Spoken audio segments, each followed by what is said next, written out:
Good evening, everyone. It is my pleasure to welcome you to the 45th Annual Northwest Regional Emmy Awards. Are you having a good time so far?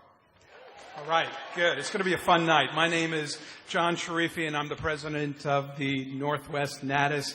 And I am happy to report that there are more people at this Emmy Awards than we've had ever. So thank you. Actually, since we've been keeping track, which was like 2 years ago, we started keeping track. No, actually, 1999 was our record year, and we beat that year by actually one. So we're doing really well. Before we get started, I'd like to thank a number of people and stations. We'd like to thank KCTS, the KCTS crew, and Don Lacombe for handling tonight's production. Thank you so much for volunteering your time tonight. Thank you to SEC TV, Seattle Community College's television. That's actually where I work now. Thank you for providing the live streaming of tonight's show. You can also actually watch the Emmys later. It'll be available on demand Monday, I believe, on SEC TV, the website there. So check it out.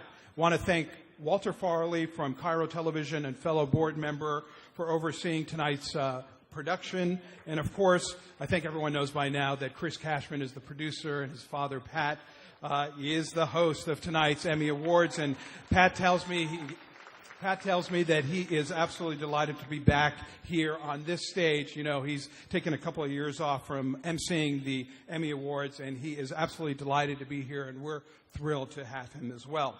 I also want to thank the Northwest Academy Board of Governors, my fellow board members. In fact, I'd like you all to stand up if you could just for a moment, and please, I would like everyone to give them a round of applause. I'm not going to mention their names because I want to keep the show moving, but I really want to thank them, and you should too, for all the hard work, all the hours that they put in to make this chapter certainly the envy of all the chapters in this country.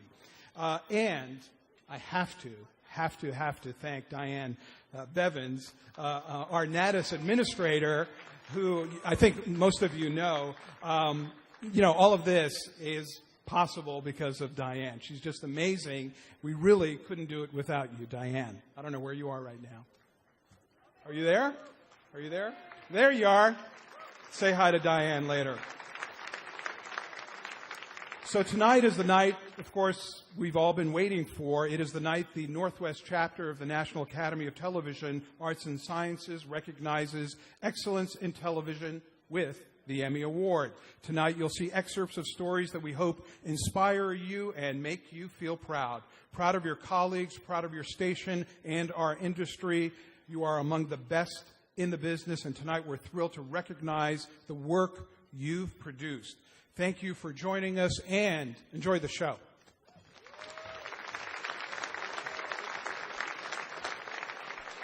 Your host for the 45th Annual Northwest Regional Emmy Awards. Prepare yourself for Pat Cashman.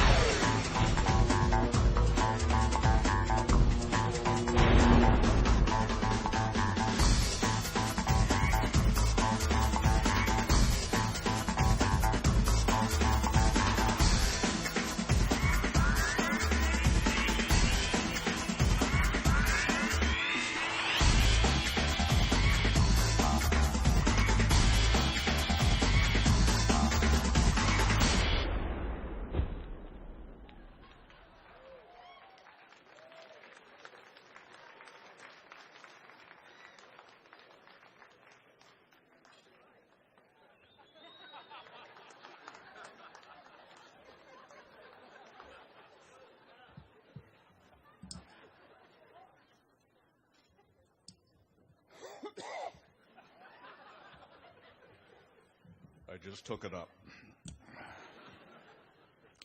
Okay, let's get started. Hang on a second.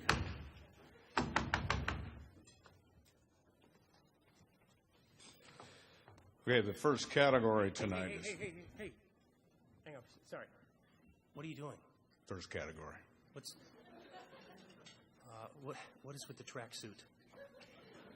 This is 45th. This is a big... What are you doing? What are you doing right now? I'm doing the. I'm going to try to introduce the first category, if you wouldn't mind. Can I talk to you? This is my son, by the way. He's the producer tonight, Chris Cashman. I need to talk to you for a second. Let's go. I need to talk to you right now, please. Immediately. Oh, good. That's convenient. Immediately. Sorry. Give us just a second. Just a moment. Okay. We're going to have a... Got to talk. Real urgent. Just give me a second. Let's break this out. There was an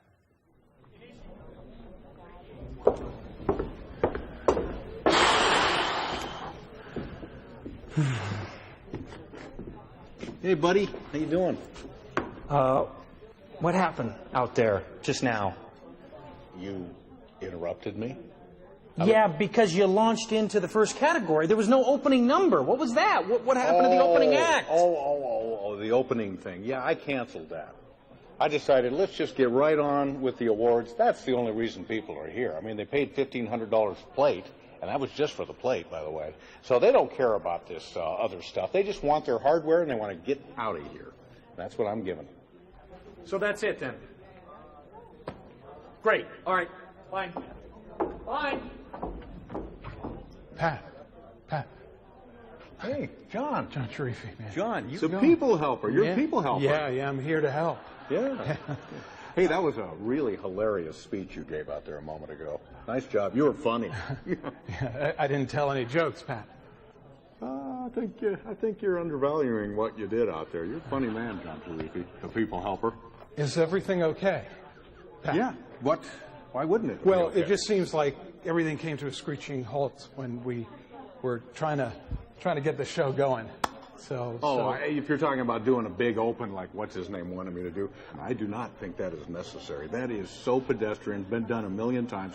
I just wanted to get right on with the awards because that's all these people care about. No, that's not true, Pat. I mean, look at them. Look at him. Look at that guy over there. That guy right over there. Stupid-looking guy? No, the guy next to him. Oh, I thought that was a woman. Do it for him. He's going to win. He's never won an Emmy before. That guy's never won an Emmy? Never won an Emmy. He must not be very talented, huh? No, he is. He's very talented, and you got to do it for him. You got to do it for them. It's not about you. Okay. All right, I don't know what I can do. I mean, I don't have much time to work with. Maybe I can slap something together. I'll add libs. Wing it. Wing it. Okay. All right? We believe in you. Okay. All right? All right. You can do it. I can do it. I'm counting on you. Thank you, John. All right.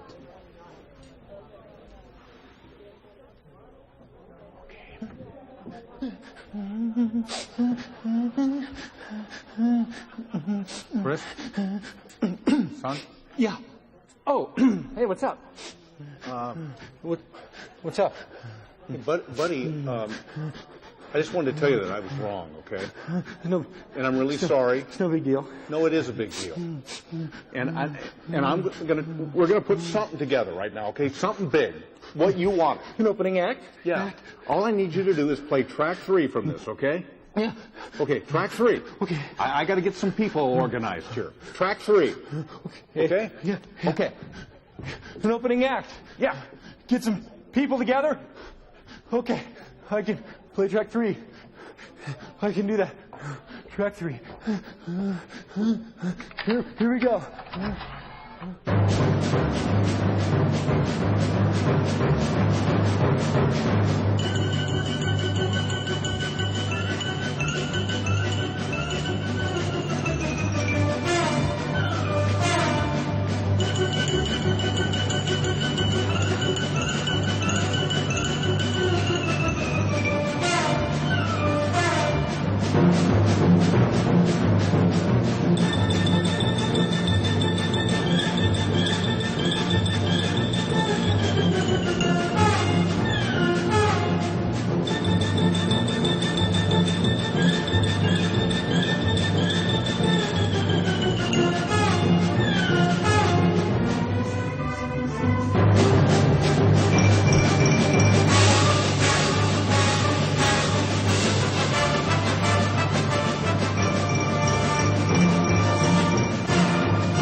That worked just the way we did not rehearse it, actually.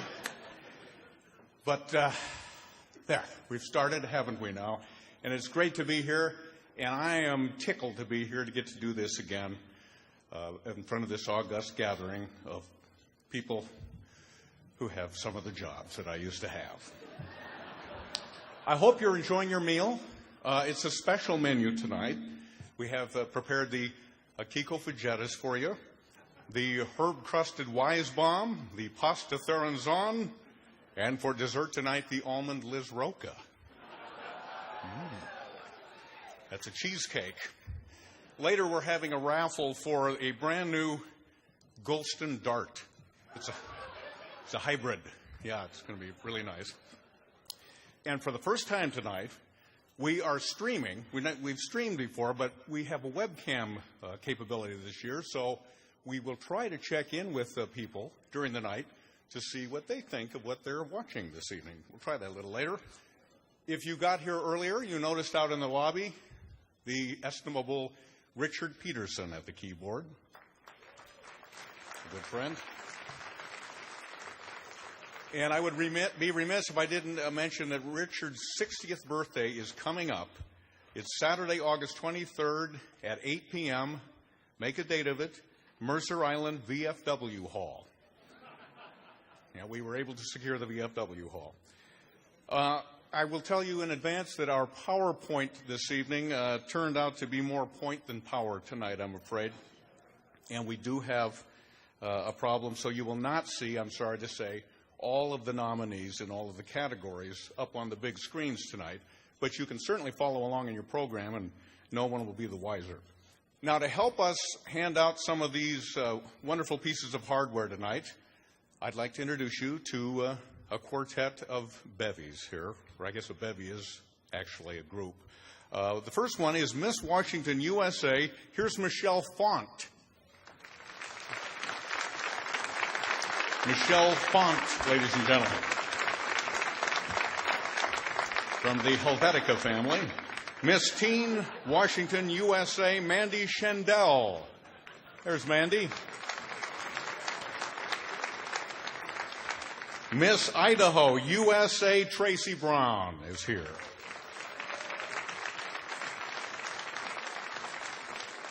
And finally, Miss Teen, Idaho, USA, Cherise Pfeiffer. Very nice to have you here. Do you know how to, kind of know how to handle these things? You had a chance to practice? Because we didn't get to practice the circus thing, but I know you were practicing that, so we had to delegate who would get all the practice time, and you won out. So congratulations. They'll be here throughout the evening. And now I think we should get underway. Don't you?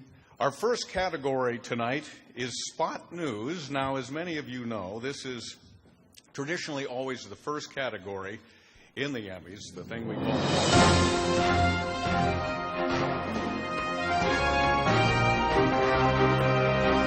We interrupt tonight's Emmy Awards for this breaking news. In a bold and unprecedented move, breaking news will now be the first category in tonight's Emmy Award ceremony. We'll have more on this story as it develops. What a goofy-looking anchor man. All right, so there you have it. The first category is indeed breaking news, and the Emmy goes to... The firefighters had to come in and help people get out of these buildings by boat, many of them feeling like they just couldn't get out on their own. Sylvia Tomlin has multiple sclerosis, and she has a daughter who is disabled. There was a bit of a wait for the boat for them, and they were scared that they were running out of time.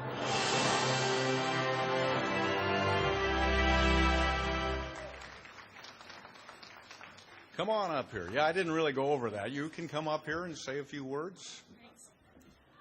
It's better when somebody has gone before you and you can follow examples. I'm so unprepared for this.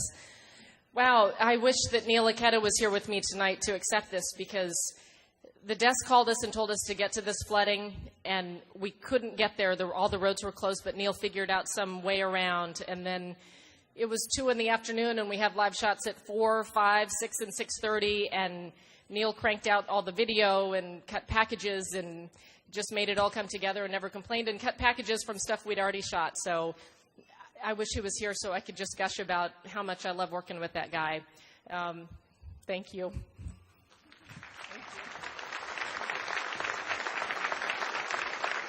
Molly Shen, congratulations. And then, as she is doing, I just forgot a lot of stuff. And then when you get back there, there's a rope ladder, and you have to climb up that. It's like 20 feet up, and then you got to eat a melon, and there's a bunch of stuff. They'll tell you once you get back there. So let's move on now to our next category, and that is Spot News. And the Emmy goes to... Richard Thompson continues our live team coverage. He's in Aberdeen. Richard, how bad is it there? Well, that's right. The winds are still extremely strong here in Grays Harbor County. As you can see, they are so strong. If you take a look behind us here, you can see where they are just snapping trees off like twigs. The winds are so strong, they actually blew several rail cars right off the rail lines, and there is damage everywhere you look.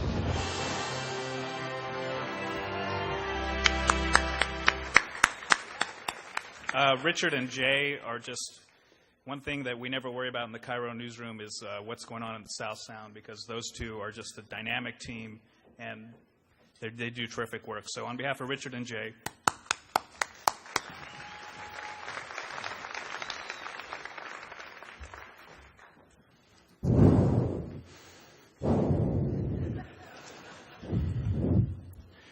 Our next award goes to General Assignment Report within 24 hours. That's 24 hours in a row, by the way. And the Emmy goes to... Nothing's been going right lately for Rod Lewis. Yeah, I've lost that much since I bought the property. Property he bought in 1990, a backyard that went almost to the other side. So what happened? The rivers slowly washed away Rod's yard. It used to be twice the size.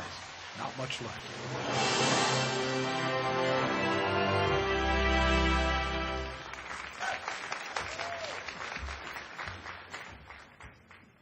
Seems like it was ages ago.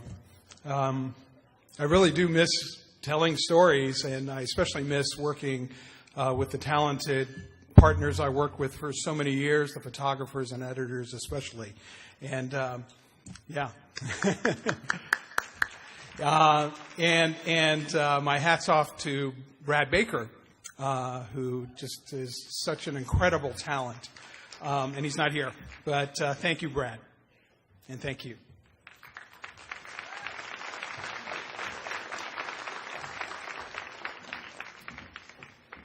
John Sharifi. Jeez, come on. Enough already. You know, he's an okay guy, but gee, come on. It's like winning a game by, buying your own team or something like that. President of NATAS wins an award. Ooh, there's a coinky-dink. Well, anyway, enough about that. The 45th anniversary night for the Northwest Regional Emmy Awards is auspicious this evening, as I said earlier, because we're streaming this event live on the internet at scctv.net, and we're also able to check in with some of those people who are watching us right now via webcams. And we haven't tried this much, but let's give this a try. These are somebody that may be watching us, some of the proceedings right now. Can you hear me? Yeah, I'm here. And I want you to leave John Sharifi alone. Leave him alone. Please. John Sharifi is the people helper. And how are you helping? By picking on him. Leave John Sharifi alone. I mean it. John Sharifi is the president of NATAS, of the Northwest chapter. And what are you? Nothing! Leave John Sharifi alone. Please. Leave John Sharifi alone.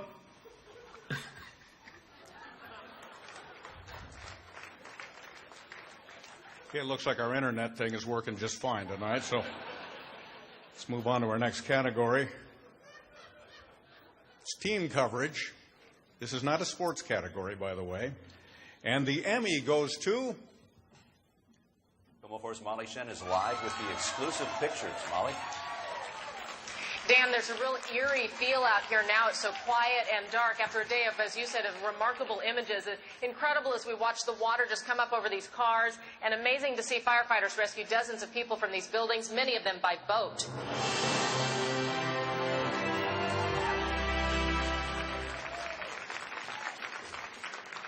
Come on, come on. Congratulations. You know, the one thing I have to say about this award is that I wish it wasn't my name, because it is team coverage. I wish we could put staff on the award, as we tried to do, and I get that. It's every chapter. But this award goes to every single person down that line and all the people who aren't here tonight. It was their hard work. I just get to be the lucky person who accepts it. So to all of you, for the hours you spent there, many of you trapped in hotels, working 48 hours, you guys are the best. This award is yours.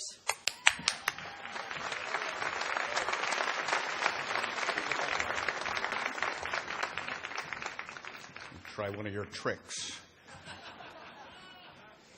Well, I'm a news director. I can go this way. That's probably what she's thinking. By the way, there is a second Emmy in this category, I'm thrilled to tell you, and that Emmy goes to...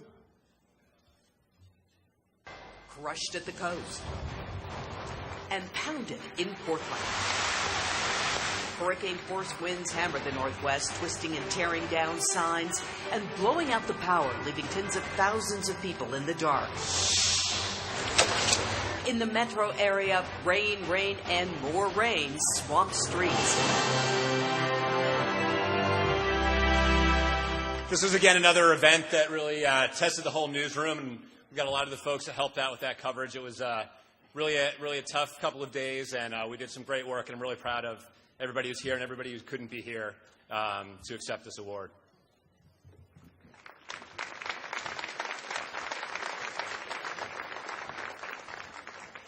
So, Ken, if you're keeping track, team coverage included December floods and December storm. Team coverage of the news story, December heat wave, never really developed that well. So, and now our next award, our next category, is community service. And the Emmy goes to... Were you at the Meth Forum? Your neighbor was. Have I met your kids at their school yet? I will. Seen the Meth Project billboards, busboards, those faces? That's nothing. We're just getting warmed up. They're talking about us in Congress. Other states want to know how we're doing it. The Southern Oregon Meth Project. We will get our way. Your kids will not try meth.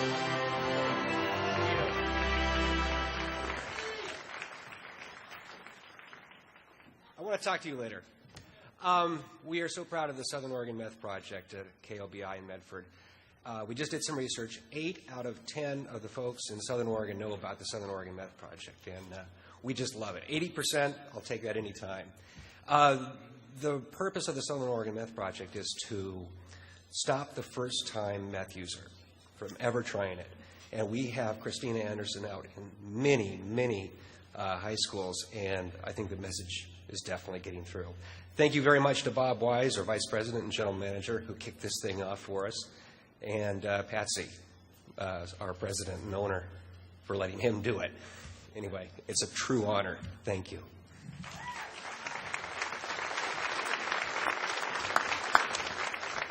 Congratulations to you. And next up is Feature News Report, Serious Feature. Under the serious requirement, the reporter must not wear a funny hat, a fake beard, or Billy Bob teeth. That's the rules. And the Emmy goes to... Not a lot has changed in the 15 years from when McCandless was here, when he took his most famous self-portrait. 3 days into McCandless's walk into the wild, he writes in his diary, "Magic Bus Day." That's the day he came across this old Fairbanks City Transit System bus, 27 miles down the Stampede Trail. The bus still looks the same today, but instead of shelter, it is now a shrine.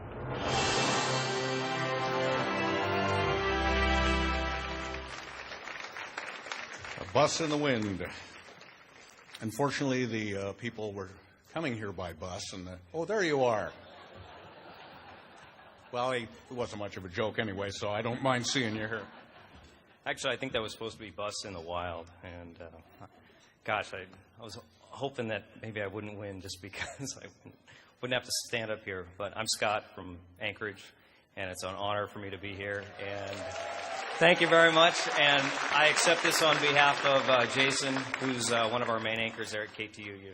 And thanks so much. Thanks.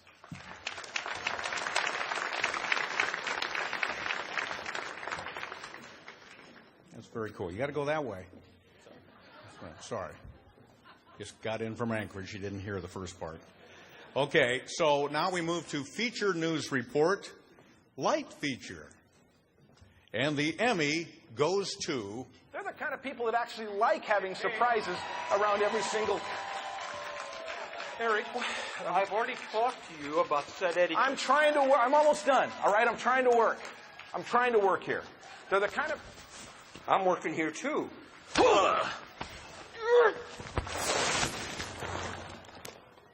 Because like they say in Hollywood, that's show business.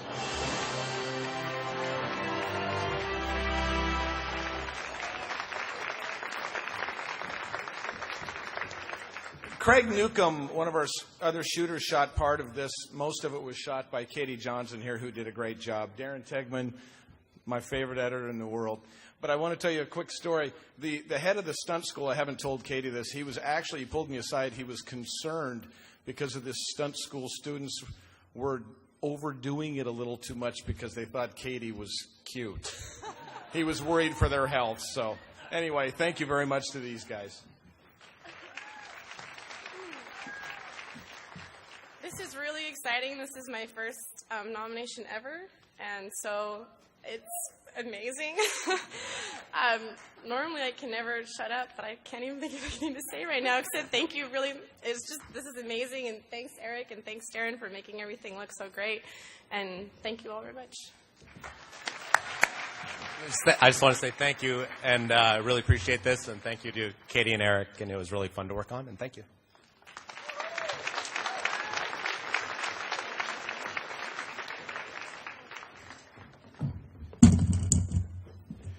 Good job. I was actually thinking of knocking the whole podium down, but that would be overselling that hilarious callback. So instead, let's move on to our next category, which is General Assignment Report. No time limit, although like in a previous category, it would be nice if the time limit was under 24 hours. And the Emmy goes to...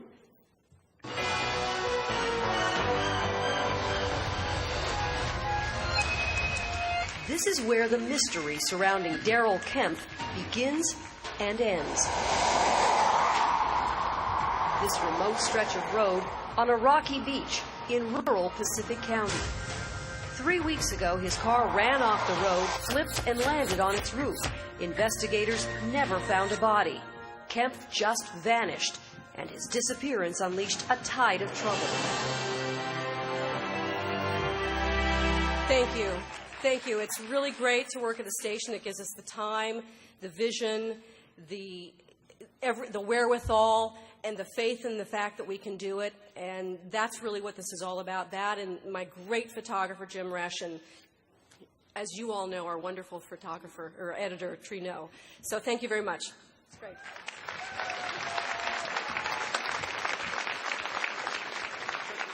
Next up is Human Interest. Program feature, segment, and the Emmy goes to... After realizing there was a real benefit and a strength to being disabled that gave complement to my life. And that has really come to me in many ways through dance.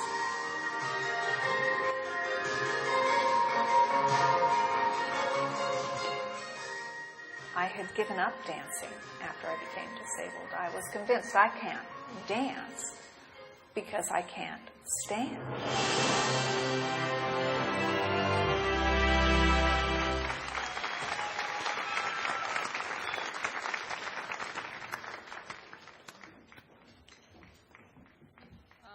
a surprise. And, God, we were nominated with so many great pieces. Thanks a lot to Andy Spletzer, the producer, who couldn't be here tonight, and Ian, also producing and shooting and editing. It's been an honor to work with Ian. And I also want to thank the Seattle Channel for all your support with this series, especially Gary and Beth. Thanks so much. And Ian? Just thanks to the Seattle Channel for allowing us to do such great pieces, especially with such a great series like Community Stories that Shannon does that's just really unique in this market. And thanks to Charlene Curtis. She does a lot of great work and just a big inspiration to everybody. So thank you very much.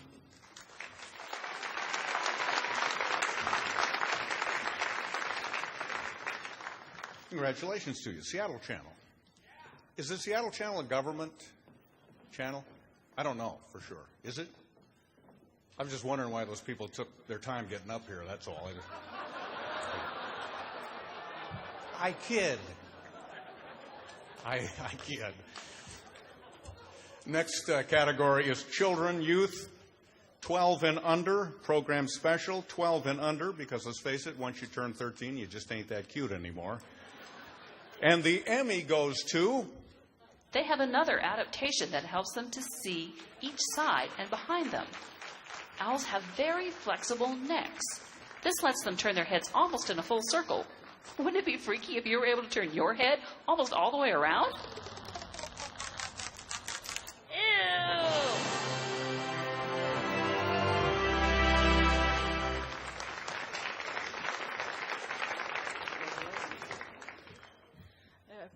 Much thanks to my coordinating producer, Sue Nass, and Chris Freeland, Al Hagenlock, who are also on our staff. My thanks to my husband, Jim, and my kids who helped make D4K a lot of fun, Samantha and Harrison, and thank you.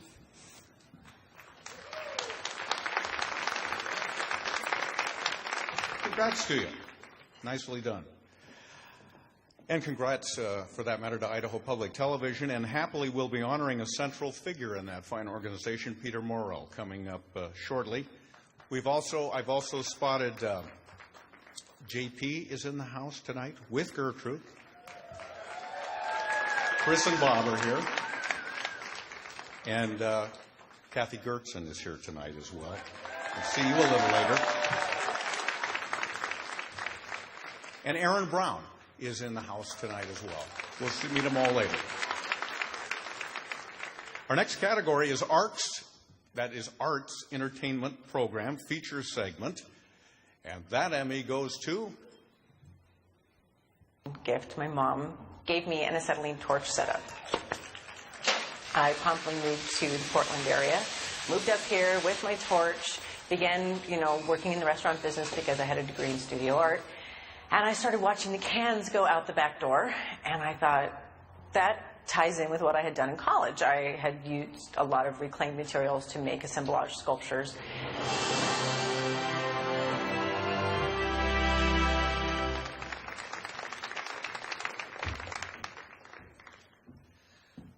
All right, well, I'm going to step out of the box, and I'm real happy to be here with my wife tonight. I want to thank her for all her support in all the years I've been in this industry. I really appreciate it. And I really want to thank Manville, who is a producer on this with me, and my boss, Steve, who's in the audience. And I want to say he pushed me to do this, or he told me to do this, but bring this style of shooting and editing to the show. And it was just, it was a good fit, and I thank you for pushing me in that direction. Thanks a lot.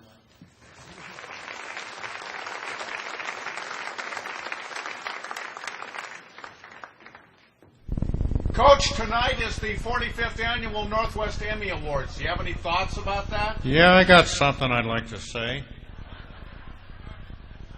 I think a 45-year anniversary is just a really, really sublime and wonderful thing. It's just fabulous is what it is. Yeah, and you can stick those trophies in your trophy case. Or I think on a credenza they would just be exquisite. It's a glorious ornament. Just a fine and phenomenal, golden, gleaming, and graceful object of art.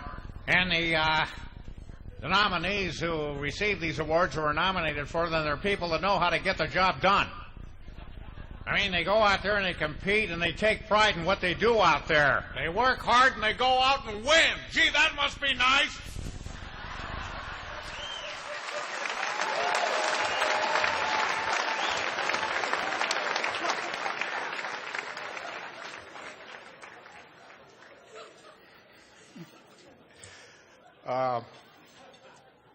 Our next category, our next award goes to Informational Instructional Feature Segment. And the Emmy goes to... Dee Williams is the first to admit her lifestyle is not for everyone. But for her, the benefits of a smaller, simpler home have been so rewarding. She has no plans to move from her little house on a trailer. I still just love it. You know, it feels good. So I think as long as that feeling is there, that's a good sign that I'm supposed to be there.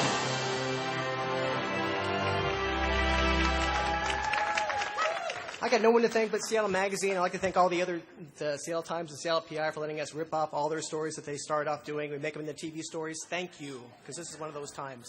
And Mike Hayes for this great photographer and editing. Thank you. He is a good editor, isn't he? Thank you both. Congratulations. Well deserved. Next up, Informational Instructional Program Special. And the Emmy goes to... We go off-trail with canyoneers rappelling down hidden waterfalls and climbing through steep, remote canyons in search of adventure. See why commercial fishermen deliberately abandon valuable nets on the ocean bottom and what it takes to recover them.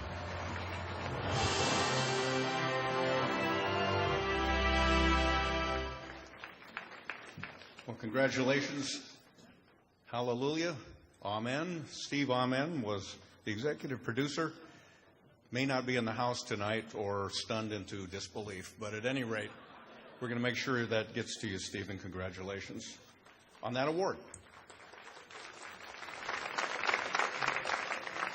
Our next one goes to Interview Discussion Program Special. That's just got like everything in it.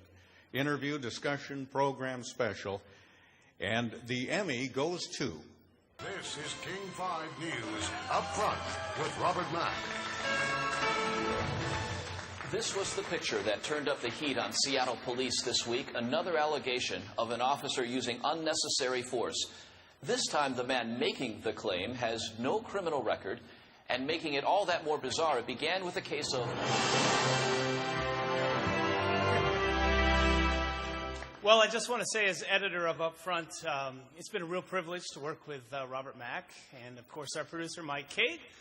And many of you probably know Robert has left the broadcasting industry just recently. So I guess this is a real nice send-off to a great career at King.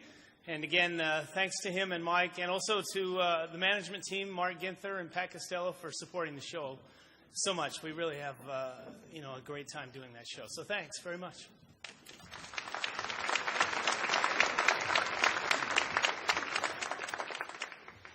Yeah, for those of you who don't know, and maybe from out of the area, Robert Mack, the host of that program, has just taken a new job with the mayor's office here in Seattle, Mayor Greg Nichols, a man who, frankly, I'm not that crazy about. And I'll tell you why. I was hired to write a campaign slogan for Mayor Nichols' re-election campaign. I did so, and then I never got paid for it. Granted, he didn't use it, but I never got paid for it. I didn't think it was all so bad either. It would have looked good on a bumper sticker. Vote for change, Nichols. What was wrong with that?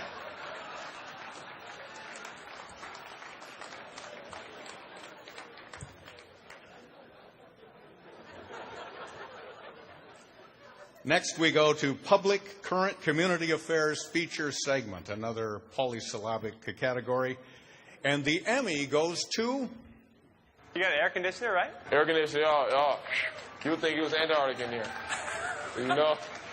But that costs $2 extra if you want to turn it on because it burned more gas. Step inside on the plush shag carpet. Yeah, I kind of did that myself. And you're in a brick-walled, wood-paneled, indirect lit world of beautiful hair. Oh, it's like a little living room in here.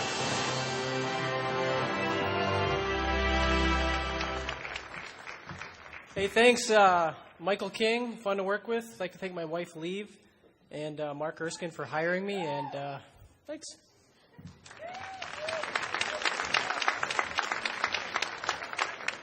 Very good. Congratulations to you and to Michael King. Next category, Funny you should mention it. Here it comes. It's Public Current Community Affairs Program Special. You got that straight?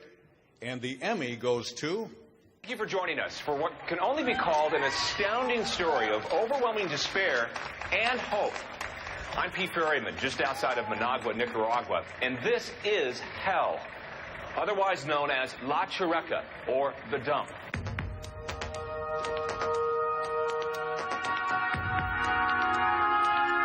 Here, vultures, cattle, and children scrounge through the daily garbage deliveries for the same scraps.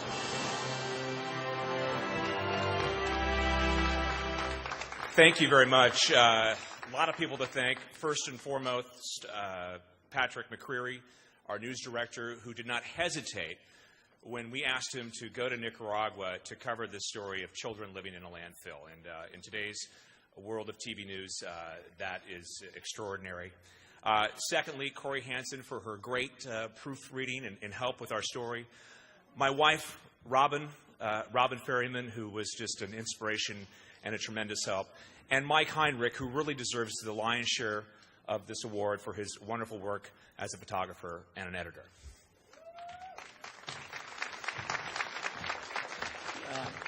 I just want to say thanks, especially to our station management for sending us to Nicaragua. It was the opportunity of a lifetime, and I feel really lucky to work there. So thank you.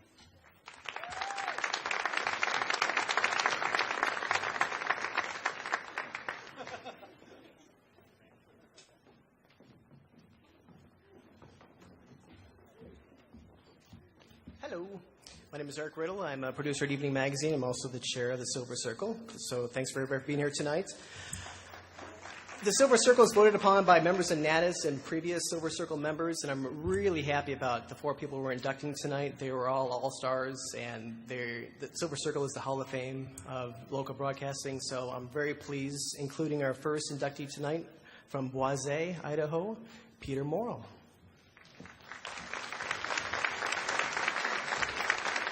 Hi, I'm Peter Morrill, General Manager for Idaho Public Television, and I wanted to take this opportunity... Peter Morrill is the voice, face, and heart of Idaho Public Television. A Connecticut boy who attended college in the Midwest, he came to Idaho in 1979. He started as a director for the Idaho PTV show, The Reporters. We had none of the bells and whistles that you all have today.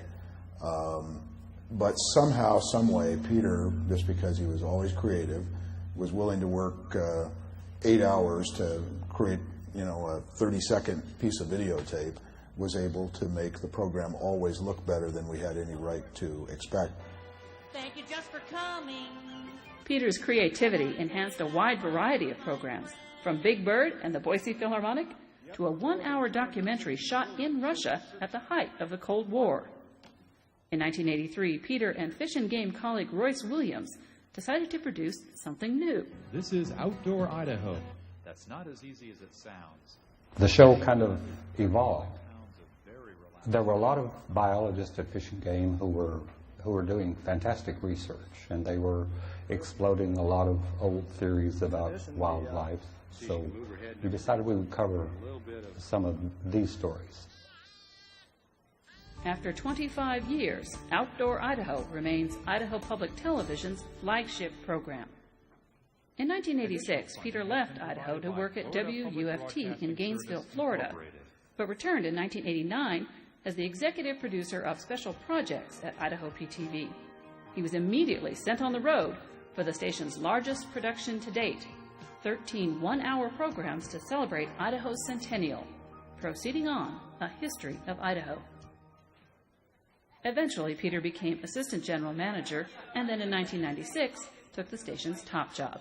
His first goal was to make sure Idaho Public Television was on a firm financial footing as it headed into the federally mandated digital conversion. But that effort and the station's very existence came into jeopardy. Now a battle over PBS programming in Idaho. In September 1999, 100 PBS stations nationwide, including Idaho Public Television, aired It's Elementary, a program that showed how some schools addressed gay issues. That program brought a firestorm of controversy in Idaho, as reported by NewsHour media correspondent Terrence Smith. Senator Stan Hawkins attacked Morrill for his programming choices. In the state of Idaho, homosexual conduct is against the law. Peter and Director of Programming Ron Pisaneski stood up to political pressure and maintained the station's commitment to a broad range of programming. For his commitment to the ideals of public broadcasting, Peter was awarded the nation's Human Rights Day Award from Idaho Voices of Faith and the Intellectual Freedom Award from the American Civil Liberties Union of Idaho. In addition to being Idaho Public Television's general manager, Peter sits on PBS's board of directors and its executive committee. A husband, a father, a broadcaster, Peter is committed to doing his best. And under Peter's leadership, Idaho Public Television is today one of the most watched and best supported public television stations per capita in the nation. I'm Paula Karger, president of PBS, and I'm delighted to congratulate Peter Morrill on his induction into the Silver Circle. Peter, you've made Idaho Public Television a model local broadcaster and one of the great treasures of the Gem State. Just as importantly, your courageous defense of Idaho PTV's journalistic independence has made you a hero to me and everyone who cherishes free speech. You are the conscience of public television, and I am deeply proud to call you a friend and colleague. Congratulations. Congratulations. You've done a lot of great work in Idaho, and I know you've got lots more left in you. I can imagine no one more deserving of this award than Peter. He has made major contributions to the broadcasting profession, both for public TV and for commercial broadcasting. Congratulations, Peter. He really does listen to people. He really does try to do the right thing. And he really cares about not just the people of Idaho that he transmits to, but the people that work at Idaho Public Television. So it's a great place to come to work. Congratulations, Peter, from North Idaho. Hi, Peter. Congratulations from all of us at KISU. Sorry Katie and JD couldn't be here, but we all wish you the very best, and congratulations on your award. Congratulations. On behalf of all the employees at Idaho Public Television, congratulations, Peter! Yay!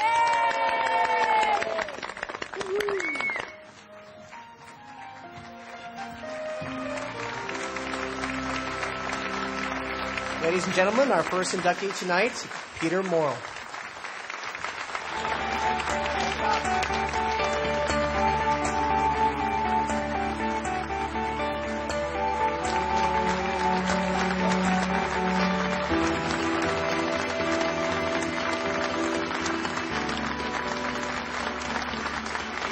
Okay, now sit down, everyone. We have a long night tonight. I feel a little bit like the mule whose owner entered him into the Kentucky Derby, not because he thought he'd win, but because he thought the association would do him some good. Well, I am really grateful to the National Academy of Television Arts and Sciences Northwest Chapter for this honor.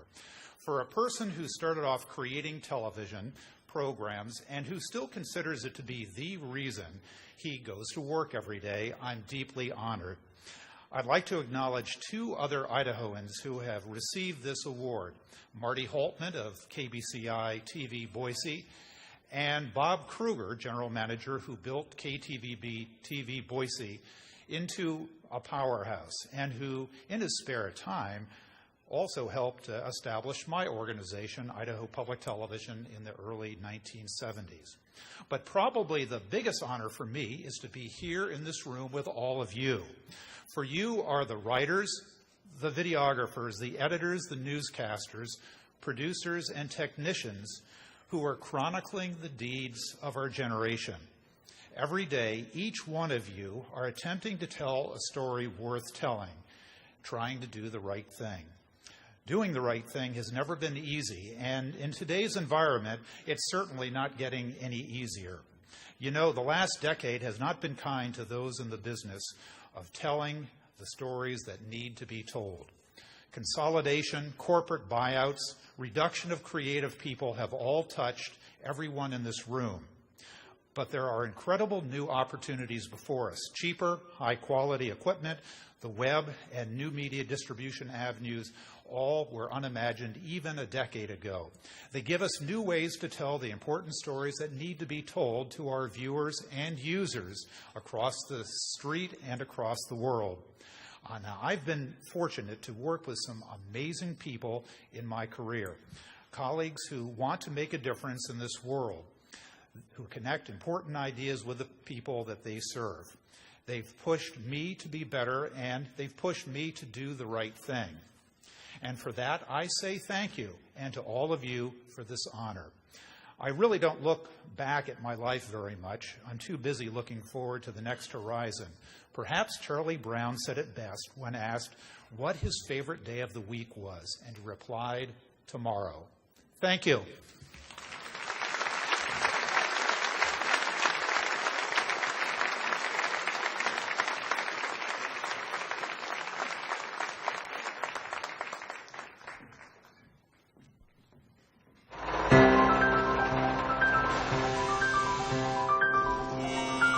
For the very first time, our cameras were given total access to the highly secretive Northwest Regional Emmy production facility to show you how each and every Emmy is made.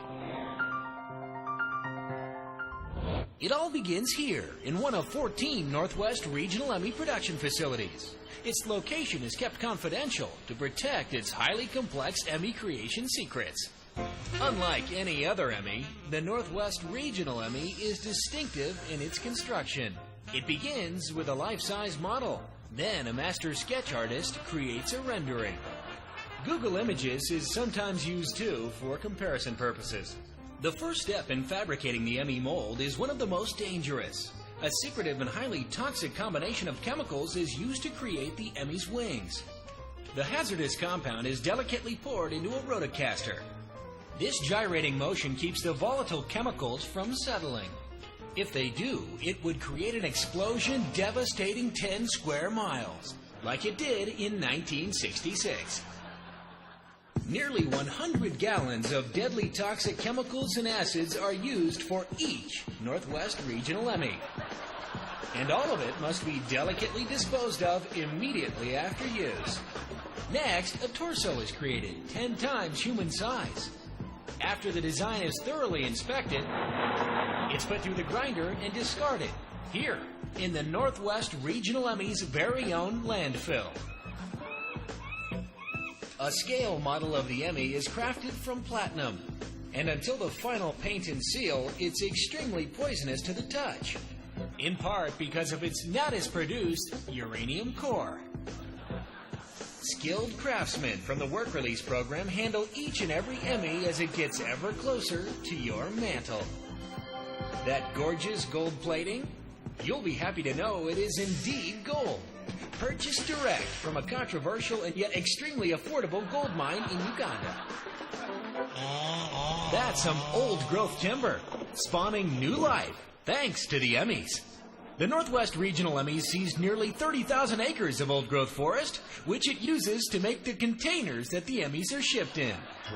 This Northwest Regional Emmy-owned cargo ship is loaded with Emmys headed for Hong Kong, because that's where the exclusive lead-based paint is applied by inmates at this maximum security prison. After a final buff and fire seal, the winners' names are engraved, and the Emmy's ready for award night, assuming it passes final weight inspections. So congratulations, Northwest Regional Emmy winners, and hang on tight. It's truly a prized possession.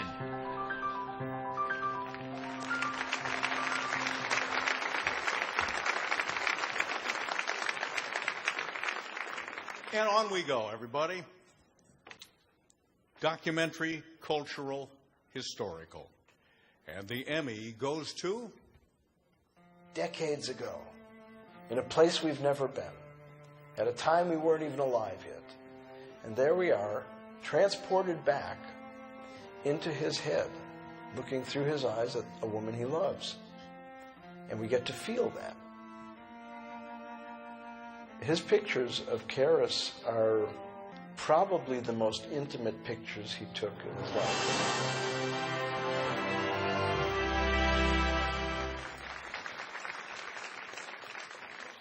Ian McCluskey from Northwest Documentary, the artist there, to find the judgment of that award, the people who judged eloquent nude watched that over and over and over again. And congratulations. It really paid off for Ian McCluskey.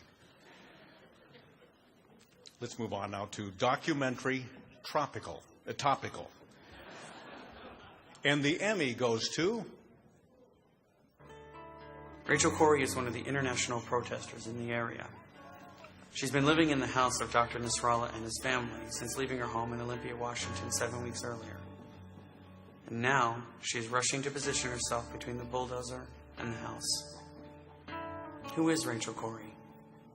What was she doing in this small Palestinian border town? And why would she risk her own life to protect a family she had known for less than 2 months?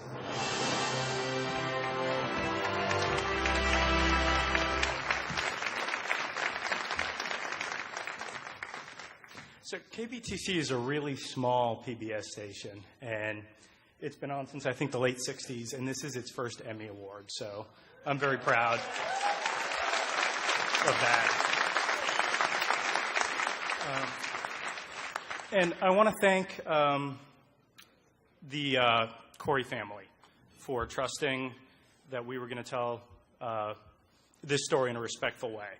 And I would like to thank our general manager, Debbie Emond, for making a remarkable contribution or commitment to this program. At the time, it was a completely unfunded program, so I thought that was a really remarkable thing for her to do. My name is not Jennifer. That was our producer for the program, but she wanted to make sure that she wasn't able to be here tonight, but to thank everyone for recognizing the incredible power of local storytelling, and to Dan for taking a shared vision and making it reality. So anyway, thank you very much.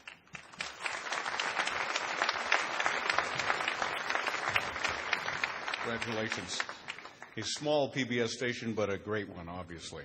Now we move on to an emerging category. It's called Advanced Media, which sounds like a college course and not a category, but it is one. Advanced Media. That's got to make the people in the preceding categories feel real good about themselves. We're going to start with interactivity, misprinted, by the way, in some of your programs as hyperactivity, but it is interactivity. And the Emmy goes to... This year, 2007, we're racing to a new level of ease, service, and excitement. Presenting Race to the Future. In this new epic, hitting Farmers Agent screens this summer, you'll see the Shredder fax machine decoupling, the paper vanisher, instant information, electronic app multiplication,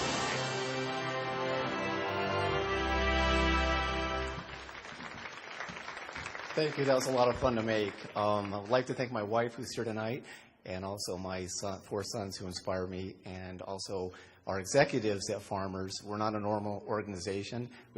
We foster creativity quite a bit, so I'd like to thank Mike, Paul, and especially Ryan Grove sitting here tonight. Thank you.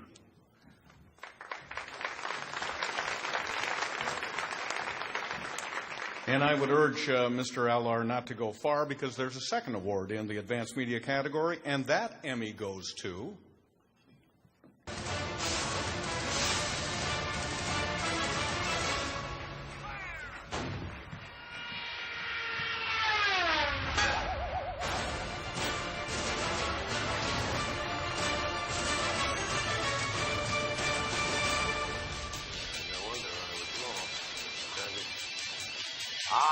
Ahoy there, good to see you again.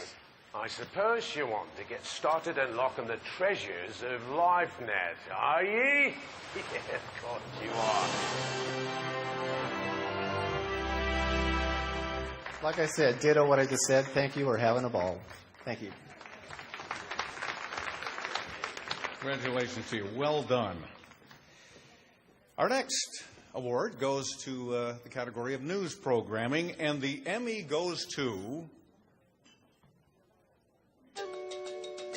It's unparalleled. I mean, you've got Nova, you've got Nature, you've got Scientific American Frontiers, 3 terrific shows that provide a much less biased approach to scientific topics.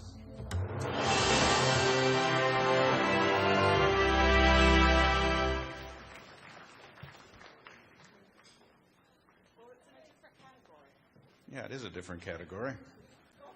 What are we to do?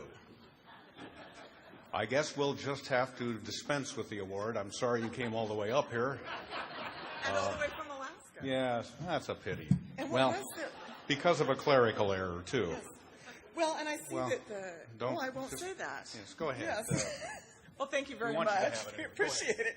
Well, this isn't for news programming. I think it's for promotional campaign, and thank you very much. It's for KYC and Alaska One. I want to thank all the viewers who contributed to this and talked about how much they care about public television and the programming that public television always brings into their homes. And I'm sure that all of you also support public television and will take that opportunity to do so. Thank you. Thank you very much. Whenever we get it. Who are you and what is your name? My name is Claudia Clark, and I'm the producer and one of the interviewers for these testimonials, and from KYC in Fairbanks, Alaska. Thank you. Thank you very much. And we'll just wait. You get one soon. Yes, you will. I think they have the proper hardware for you. You hear that sound? That is the sound of heads rolling at John Sharifi's house. That's what that is. Well, I'm going to, my producer should come out here. Should I take another stab at news programming? Producer? No? You're not the producer, but you're giving me more information than anybody else. Uh-oh. I told you. All right, thanks. Actually, this... Hang on a second. Yeah. I just don't know where what are you doing? You know, actually, I'm going to be doing this. So. Oh. Okay. Oh. All right. Oh, this is rather awkward. Yeah, it is really awkward. Why don't I just go? Yeah, why don't you go and, okay. Yeah. It really is awkward. Oh, boy. Whew. Changing gears now. Oh, boy. Hello again. Tonight, I apologize for that. Tonight, we honor those who passed on during the year. They all played a role in making television in the Northwest something we can be proud of.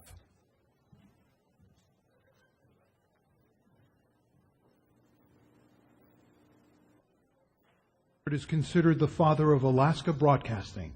He launched the state's first radio station in 1939 and its first television station in 1950. He kept those stations on the air during both floods and earthquakes. 3 years ago, Augie became the first inductee into our chapter's Gold Circle for more than 50 pioneering years in the industry. For many years, the control room at Como TV became known as Walter's World, because Walter King was the consummate team player who could do anything he was called upon. A master engineer, Walter did his job quietly and never asked for any credit. As former owner of KCPQ-13, Bob Kelly will be remembered as one of the most influential and innovative broadcasters in the nation. Bob was one of 3 generations of broadcasters. His staff describe him as genuinely kind, a man who knew every employee by name. As one former employee put it, Bob hired good people, and he always backed them up. Tony Hazapis was an aggressive negotiator on behalf of employees in radio and television, and used his legal skills to make life better for a lot of people. He negotiated the first domestic partnership ordinance for the city of Seattle and directed King County's first Center for Dispute Resolution. Tony was assistant dean of Gonzaga University Law School and a fervent Democrat. They knew him best as the Boz, and Jim Bosley was a fixture as K2 Television's weatherman for 33 years, rain or shine. Jim helped create AM Northwest, one of the nation's longest-running live local talk shows. Upon retirement, Jim found the perfect job as ambassador to the Fiji Islands, where the weather was seldom a problem.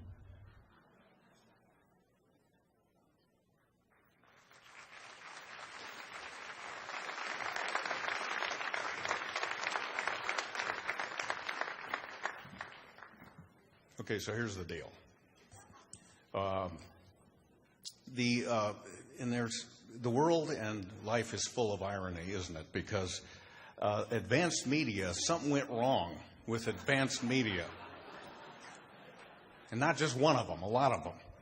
So what I'm going to do is read them. I think that's what we agreed to over there.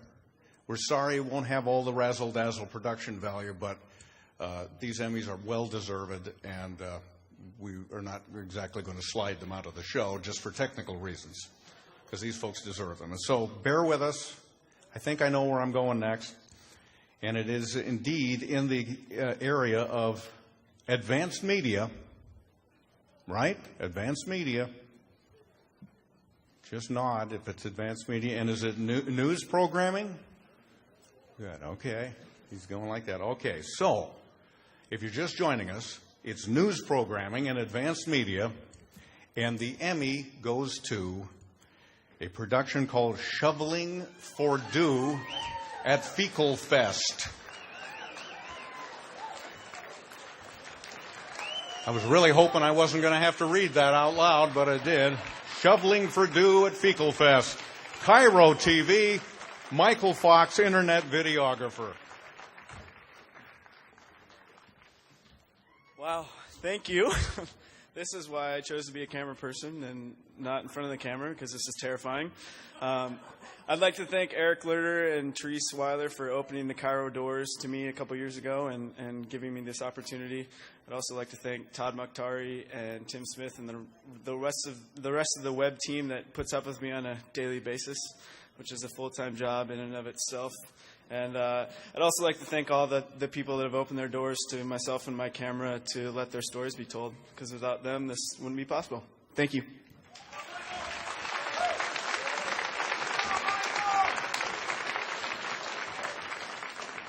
Thank you, Michael. Congratulations to you.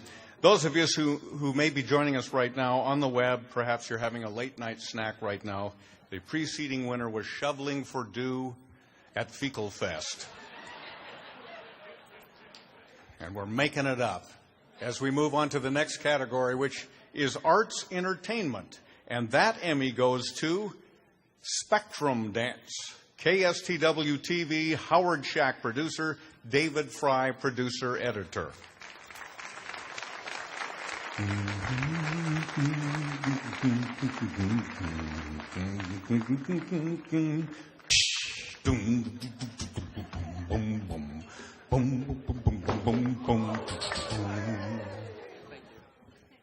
Sorry, we didn't have the buffer. We were in the back of the room.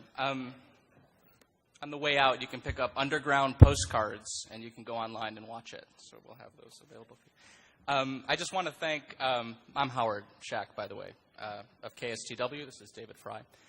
I want to thank Pamela Woon, who many of you know. She started the Underground series at KSTW about 1.5 years ago before bringing myself and David aboard. She passed the baton, and we've been working very hard to realize a documentary series that shines a light on some of the Northwest's best and brightest. And in the short time I've been at KSTW, we've produced stories on musicians, dancers, skateboard prodigies, spoken word poets, and a very charming young man who drives a falafel truck. I'd also like to thank Steve Gaylor and Dean Poor of KSTW for having the confidence in us to let us do what we do. And I'd also like to thank my beautiful wife, Julia, for everything else. Oh, it's my first Emmy. This is cool. I want to thank my colleague, first of all, Howard Shack. Without him, I couldn't have done any of this. I want to thank my lovely wife in the back there, Ashley Fry. She's amazing and allows me to do something I love to do. And she's willing to support it and everything. So, thanks, guys.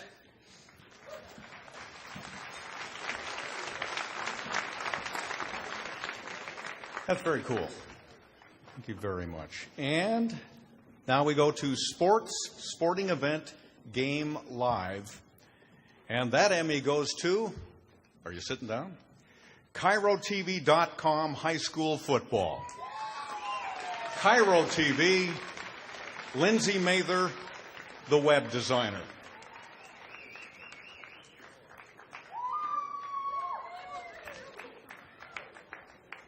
What does woo-woo mean? Ma'am, did you sit on a fork? What happened there? Is Lindsay Mather? Oh, here she comes. Oh. Sorry about the mix-up, Lindsay. Congratulations. Wow, this is weird. Thank you to Todd, first of all, because when I did the Cairo TV Sports page, it was this huge, huge project, and I was in and out of Todd's office like every day, like, can we do this? Can we do that? And trying to put together every high school in the entire area on one page. And it was a lot of Excel spreadsheets and a lot of work. So thank you to Cairo for giving me the opportunity to do it. And thanks to my boyfriend who was willing to date me when I didn't have Friday nights. Sorry. Thank you.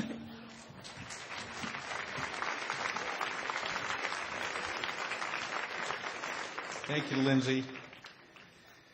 And children, youth, teens is the next in our advanced media category. So 13-year-old kids and above are finally going to get their due here. And the Emmy goes to Moments in American History. Chris Smart, media producer, Central Washington University. Give it up for Ellensburg, everybody. Here he comes.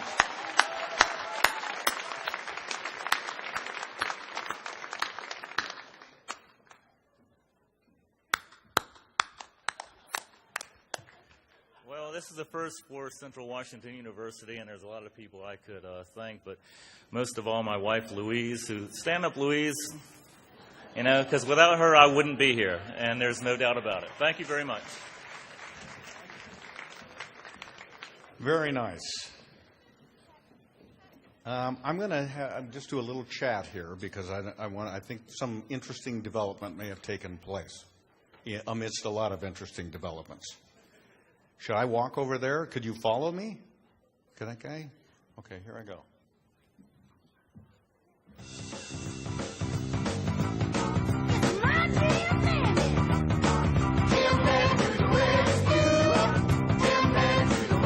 That music reminds me of what we're going to do. We're going to save this evening yet, ladies and gentlemen, because nothing perks up a crowd like a free T-shirt. Ladies and gentlemen, from the Seattle Seahawks, here comes Blitz!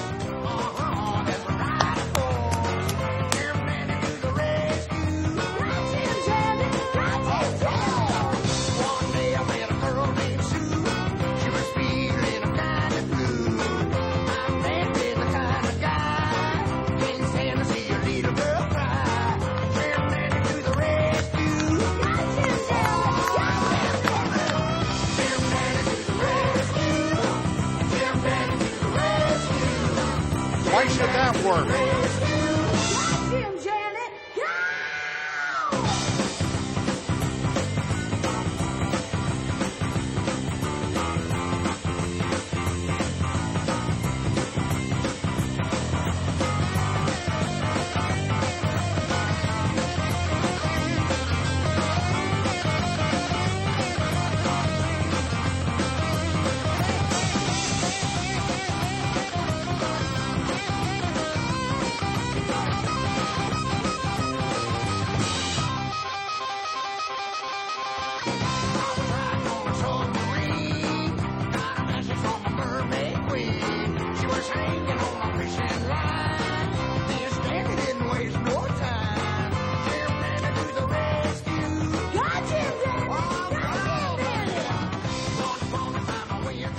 From the Seattle Seahawks, ladies and gentlemen. Bet you didn't think you were going to get a free T-shirt tonight. And as I said, why indeed should his T-shirt gun have worked on this night? Why should it have worked? By the way, that was Mike Holmgren under that outfit. By the way, picks up a little extra money in the off season. All right, we're going to move on in the advanced media category with fingers crossed to commercial. And again, this is advanced media category. And the Emmy commercial in advanced media goes to Rico Chat. Sean Blexith. Sean Blixeth.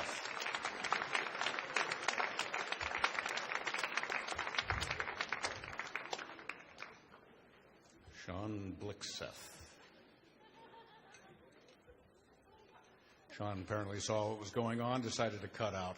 Well, the getting was good. Well, we'll make sure you get that, Sean. Okay, now we move into the TV spot category. Again, we're in advanced media, commercial single spot, and the Emmy goes to University of Washington, David Horsey, Dave Seifert and Partners, Kevin Nolan, the co-creative director, Vandy Kindred, co-creative director, and George Riddell, producer. Or is it Riddle? Riddell, producer. Congratulations. Thank you. Okay, this really is really cool. I want to thank University of Washington, Cheryl Nations, and Tricia. I want to thank Victory Studios, George Riddell, and I want to thank all the great people at Dave Seifert and Partners for making this happen. And go Dogs. Thank you.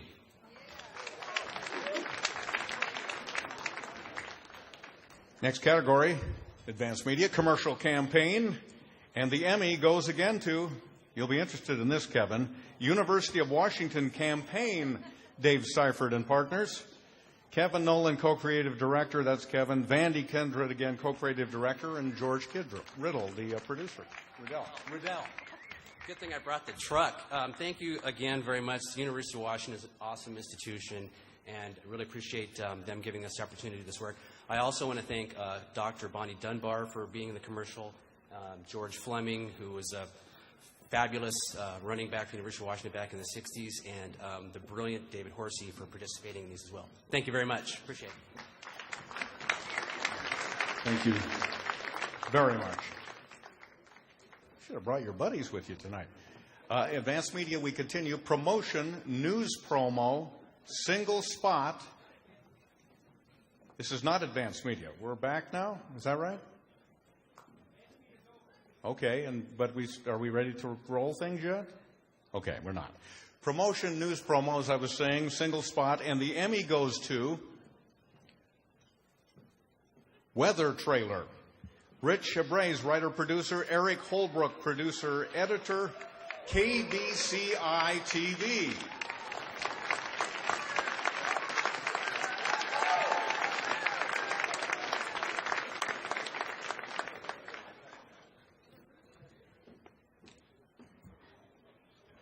Good job. Thank you.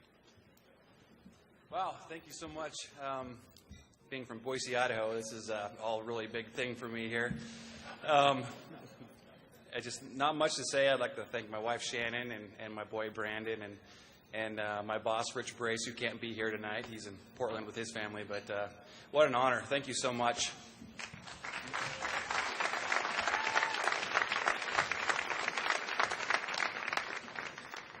And next we go on to promotion, news promo, campaign, and the Emmy goes to Como TV. In their own words, William Harris, producer, Corinna Brown, designer, Scott Altus, the producer.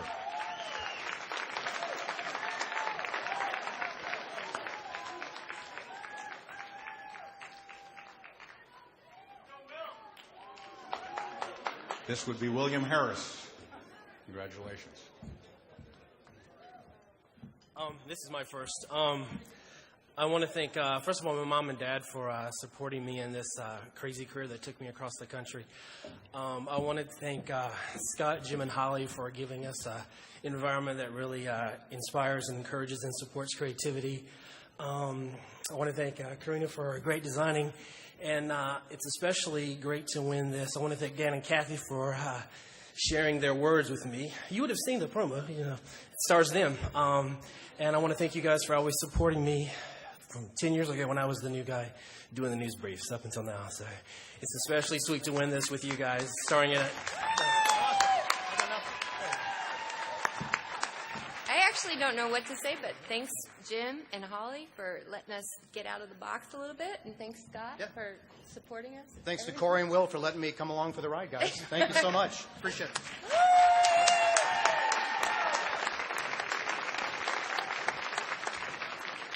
Well done. Promotion, program, single spot. And the Emmy goes to Intense Simplicities. Dana Jensen, producer. I bet that's her out there. Linda Gooden, producer. And it is for Lockheed Martin. And congratulations. Intense Simplicities.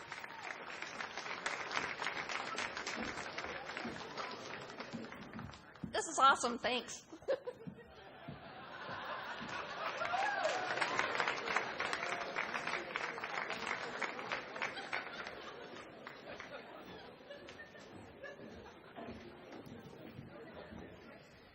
Dang it, I needed a long speech there. All right, well, promotion program campaign then would be next. And that Emmy goes to Alaska One Image Spots Testimonial. Well, he didn't have that much to do with it, actually. No, he did. Aaron Elterman is the editor, Claudia Clark, the producer, and Deb Lawton, the producer, KUAC-TV. Well, so thank familiar. you again. And I do have to say, Aaron Elterman did have a whole lot to do with it. So thank you on their behalf also.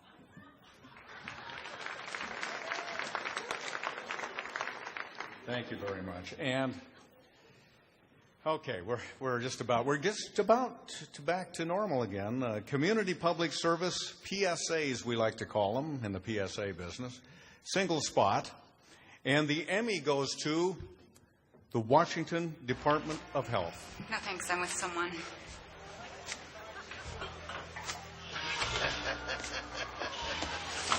What are you doing? Oh, great. I thought we quit. Whatever. We're taking the night off, okay? Who is she? Your mother? My mother.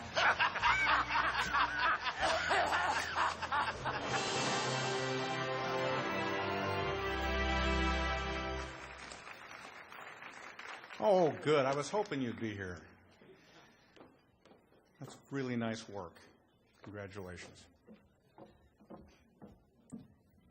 Thanks. It's really great to be able to work on something that you know is doing good for someone. And we considered this campaign quite a success because hits to the website for the Department of Health went way up, and calls to the quit line really increased. And since we had a cold turkey on the set, nobody got a case of salmonella poisoning. So it was like success all across the board. Thank you.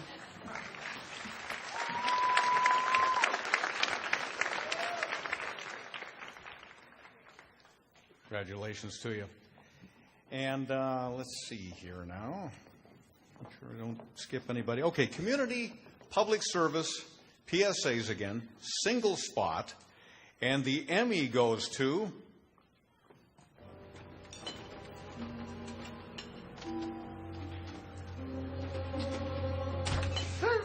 What are you doing?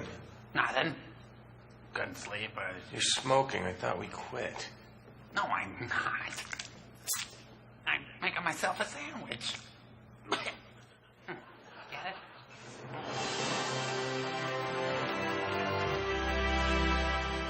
I misidentified that campaign. That is that category is actually for campaign, and again, a familiar face.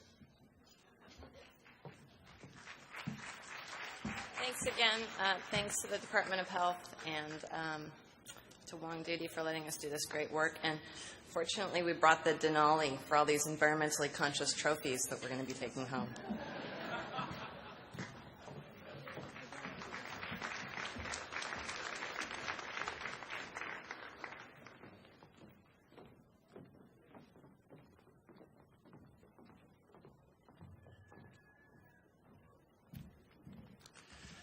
Hello, how are you? I'm so happy to be here tonight. I actually had an invitation to be somewhere else. There was a wedding. It's at Fisher Plaza, actually. 2 antennas are getting married. And I just talked to the people. They said the ceremony wasn't much, but the reception is excellent, they said. You've grown. You will retell that joke.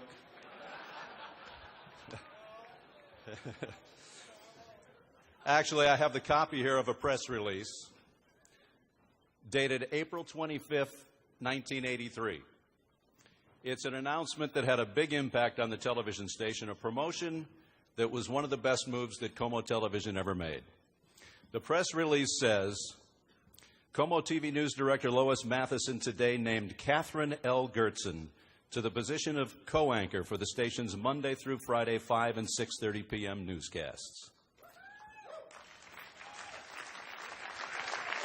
Ruth Walsh was leaving KOMO, and Kathy was going to co-anchor with Jim Harriet. 4 years later, I was lucky enough to make the best move I ever made in my career when I came to co-anchor with Kathy. That was 21 years ago. Kathy and I have anchored thousands of newscasts together. We have had thousands of conversations. We have laughed 1,000 times. And we have shed more than a few tears together. We're pretty close. We all know Kathy, the professional. We see her on the news. We see her in the community. And what a pro Kathy is. It's so fun and satisfying to work with someone who cares so much. Cares about KOMO, cares about the people she works with, cares about the community. I feel fortunate that I have gotten to spend so much time with Kathy, my friend, and what a good, dependable, loving friend you are. We actually have spent so much time together and have become such a team. At a recent Mariners game, an usher who was concerned about Kathy not being at work recently came up to me and goes, Dan from KOMO, how's your wife?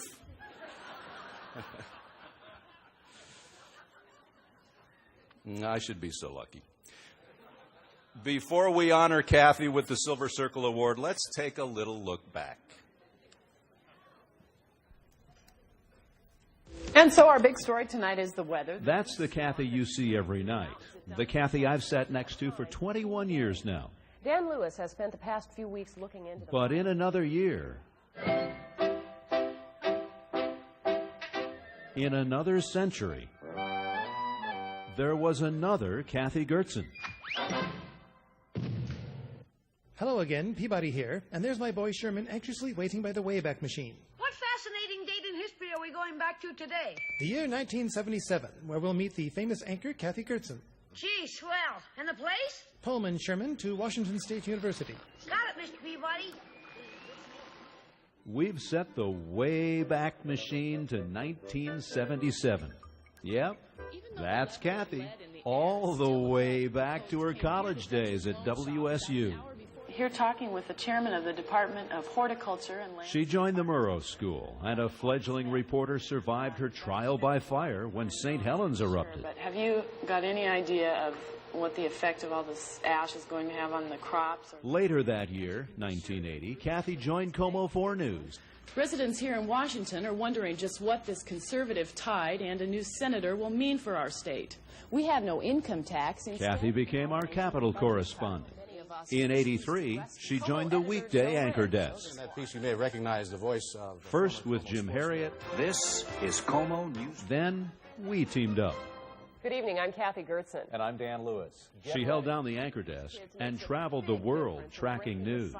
Kathy was the first local American reporter to broadcast live on the fall of the Berlin Wall. It has been another extraordinary evening here at the West Berlin Wall. People here say it's time to heal. She covered the funeral of Princess Diana and traveled to Mexico with a Northwest medical team helping the poorest of the poor. It is very difficult to describe the deplorable conditions and the poverty in which these people live. But somehow, through what millions of people throw away, they manage to survive. No matter where Kathy is, whether she's interviewing first ladies, the rich, the famous, the infamous, talking to anyone from every walk of life, she touches our hearts. It's difficult for me to see it, because I'm in it. She reached out to Seattle School Superintendent John Stanford, who was dying of leukemia. Well, we'll all be thinking about you and saying our prayers for you and hoping the best. I would ask everybody in this city, please, please do not become sidetracked by me and my illness. Please, please focus on the children. Through the years, we've watched the sad stories unfold. Kathy and I have cried together and laughed together so many times, sharing with each other and with you our personal lives. See, Alexa here is is she's out. Guess who came to our house last night? This is Andrea Ray. Sharing the joys and the setbacks. That's what friends are for. True friends. Best friends. And that's what I have. My dear friend Kathy Gertz. What viewers have in Kathy, a friend who sits down every night to share the world with us. And sometimes share her pain. I have to go in and have surgery again. I marvel at Kathy's strength, meeting this challenge, the brain tumor, facing 3 surgeries in 10 years, and worrying so much about what she's putting her family and friends through. She's so concerned about us when we're so concerned about her. We're so lucky to have each other. For years, she has reached out to the community as a board member of Seattle King County YWCA and a passionate supporter of Angeline Center for Women. Year after year, she opens her heart to the Children's Miracle Network Telethon. All right, remember now, this is a 12 by 12 club. She's also on the board of the Children's Hospital Foundation. And she is a cougar, crimson and gray through and through. Kathy's on the WSU Foundation Board of Trustees. But just when you thought you knew all about Kathy... This is a Como News Brief with Kathy Gertz. Good evening. Hazing activities involving sheep have the future. This is a Como News Brief with Kathy Gertz. I'm really... This is a Como News Brief with Kathy Gertz. Good evening. Hazing activities involving... Sorry, Kathy. Just had to share. I'm Kathy Gertz. I'm blessed to work with Kathy, blessed to share the anchor desk with a friend, a pro, who shares our world and herself and puts all her heart, passion, and talent into her family. Thank you so much for coming down. Her community, her career. That's the Kathy Gertz I know, the Kathy we honor tonight. Still got it going on. Yeah, she does.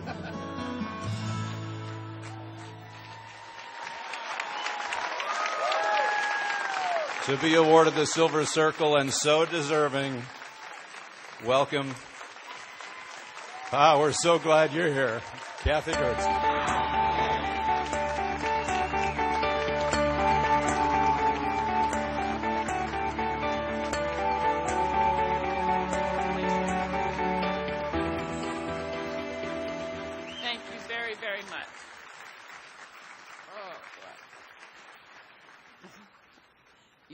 Dug deep in some drawers for some of that video. I mean, I didn't know you had all that, but I want to thank Joe Wren for editing all of that. It was an extraordinary job. Thank you. And Bob Franson and Dan for all you did putting that video together. And Holly, thank you. I mean, that was really special. I think that a wise anchor, as Dan would know, knows when to ad-lib and when to follow the script. So I have that here. And a very good anchor knows that they are really only as good as those who shoot and edit and write and produce and direct the newscasts. They are really only as good with whom they share the set, and I have been so lucky there. And a good anchor is really only allowed to be their best if they have a cheering section at home supporting them every step of the way. And I am blessed to have all of those. And tonight I just want to say thank you.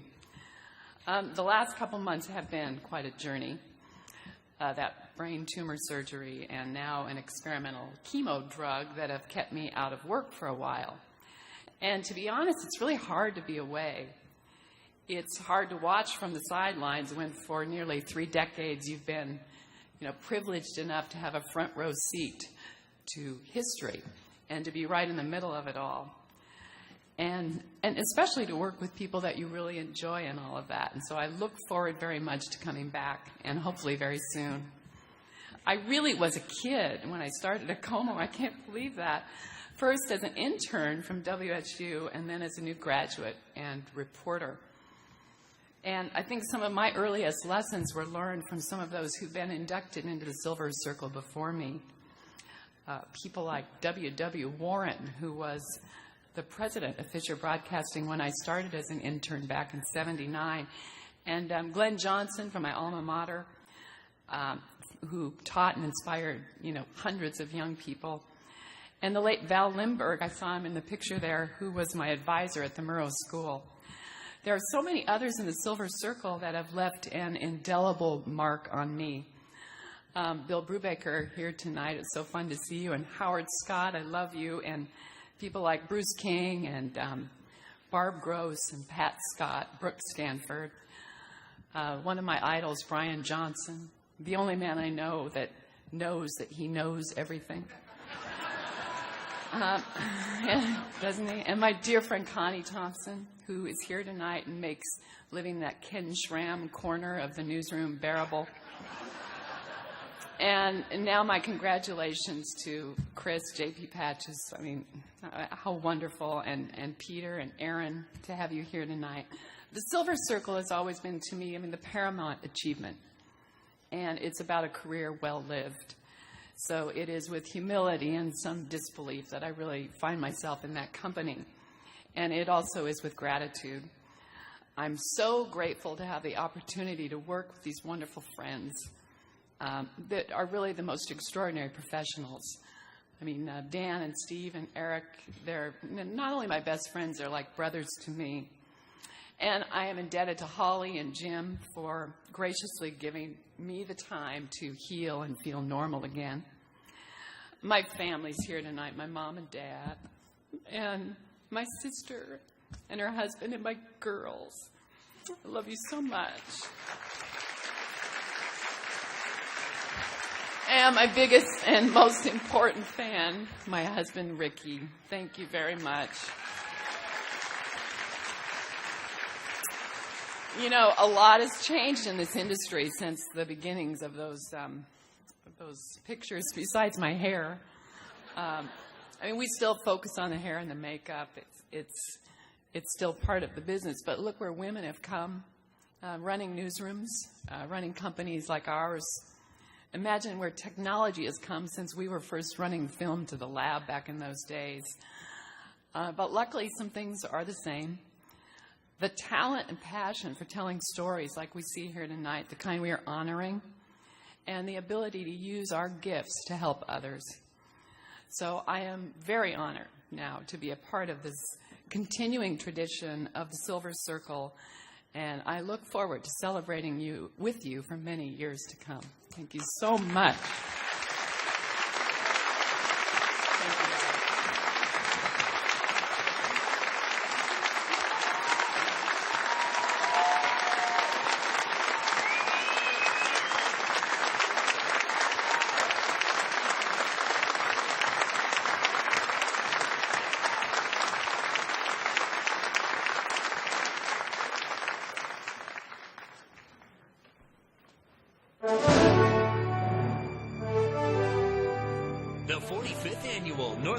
Regional Emmy Awards salutes this year's most innovative programming concept. News, traffic, and weather together. Good morning. Republican John McCain landed in Seattle today as part of a very busy schedule tomorrow in Washington. After landing at Boeing Field, he went on to North Bend, where he's got a round-week meeting on the environment. What's going on with the November election? All about the line.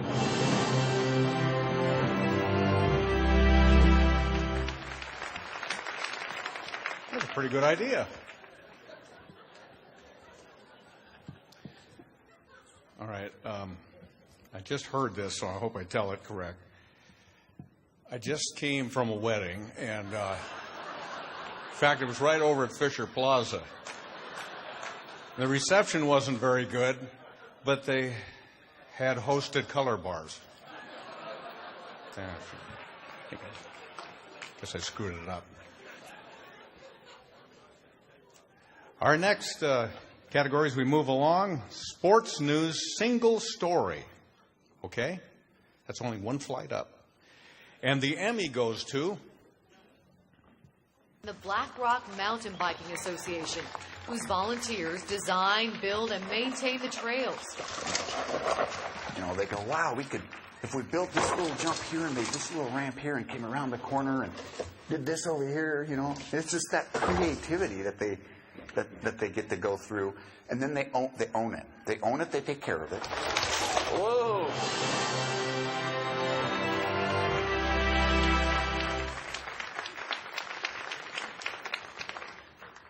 Boy, I am so lucky to work with a sports reporter like Laurel. Laurel, she's our 11 o'clock anchor.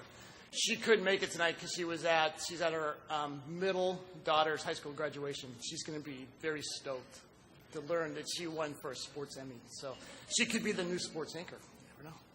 Thank you.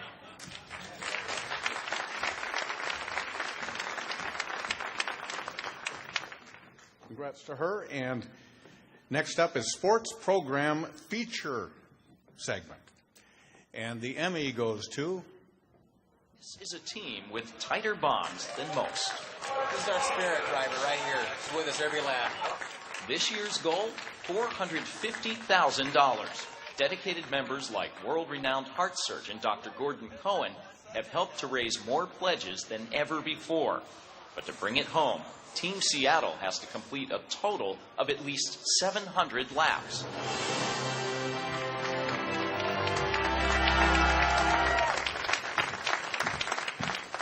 Thank you. I get to work with some great people at Evening Magazine, and I've learned a lot from them. So I'd like to say thank you to them because we all keep each other going. So thanks a lot.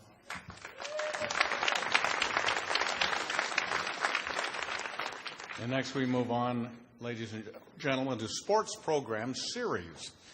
And the Emmy goes to... Come right back on the kickoff. Junior Meade takes it right up the middle of the field. Ryan Cito finally catches up to Meade and drags him down after a big return.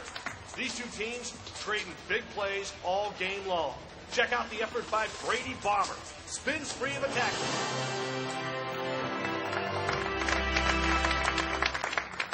Tony, Paul, and the folks from Flying Colors couldn't be here tonight, but I want to accept this on their behalf. They do a great job, and it's wonderful that a program that does high school sports is honored in this area. Thanks.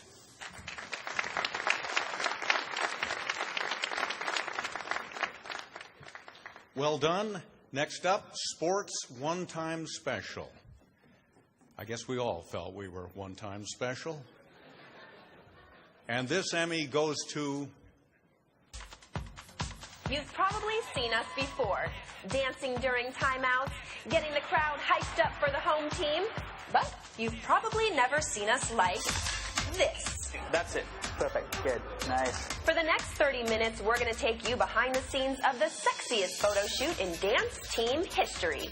Ah, there you go. Welcome to Hotties of the Hardwood, the making of the Sonics Dance Team calendar. Woo! I have to explain to my daughter what Hotties of the Hardwood means now. First off, I'd like to thank my wife, Sherry, who's in attendance. She's my hero and forever will be. I'd like to thank my GM, Mark Shukin, for giving me the opportunity to make creative programming like this. To Aiden, who spent a lot of hard work, and all the photographers going over that footage. You think the floods were hard. Login tapes for that. And Bill Kazarba for having the vision that a show like this would do well for 18 to 35-year-old males in the Emmy Judging Committee. I just want to thank everybody for all the important work that's done in this room. It's really nice to do something just fun and creative for a change, so thank you. I just want to say thanks to my wife for putting up with my smut show, and thanks to these two guys as well. Thank you.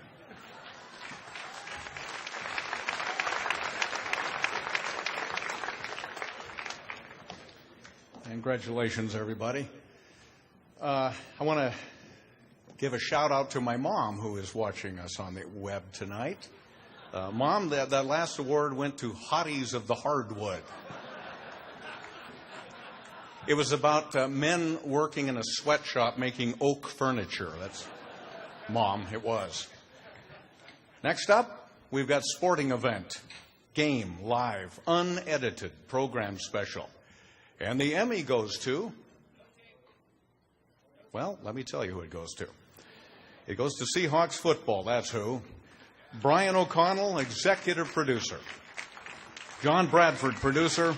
Rich Dewey, director. And thanks to Seahawks Broadcasting for making that one possible. Do we have any of those folks here? I guess Blitz took off to get his gun fixed. Well, oh no, she's carrying a plate. Well, we'll put those in the back room there, and we'll make sure that they get them. Thank you very much. You bet. Special event coverage is next, other than news or sports. And the Emmy goes to... It felt like the blocking from those running backs was not adequate. And when you get your quarterback knocked around like that, bad things like this happen, like this touchdown by Nick Barnett on the return fumble. You don't want Matt Hasselbeck to be subjected to that. And Matt wants to play at least a half tonight, maybe into the third quarter, but that's all predicated on how well that protection holds up.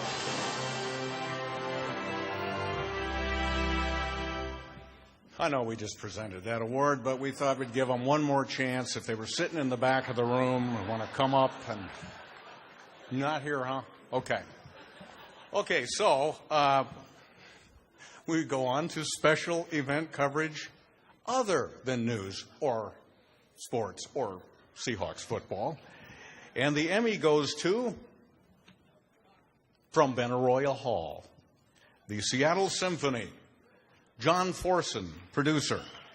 Gerard Schwartz, conductor, host.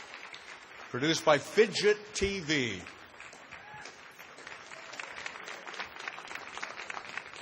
They do lots of live productions at Benaroya Hall. You know. Thanks very much. Sorry we didn't have tape on that, but the Seahawks footage looks pretty good too. I want to thank Jerry Schwartz for my partner on this. Dave Wallingford, who's in the technical booth, I think, here tonight. Yeah, Dave didn't do so technically well here, but he did a good job. I want to thank my wife, Gail, and thank you very much.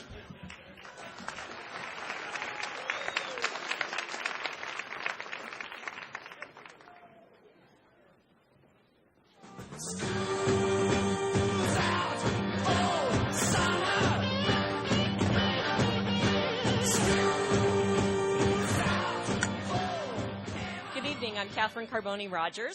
And I'm Michael Harris, and we are the Northwest co-chairs of the National Student Television Awards. It's our great privilege tonight to bring out and introduce you to some of the finest young talent in our 5-state region. Yeah, the National Student Television Awards are sponsored by the National Academy to recognize outstanding video production by high school students. Some of our chapter's winners are with us tonight, so we'd like to bring them out to the stage. With an honorable mention in the category of arts and entertainment from Meadowdale High School in Edmonds, Washington. Let's hear it for Edmonds. Katie Childs, Tony Vezetinsky, Nick Amar, Matt Reams, Dylan Holden. Come on out, guys.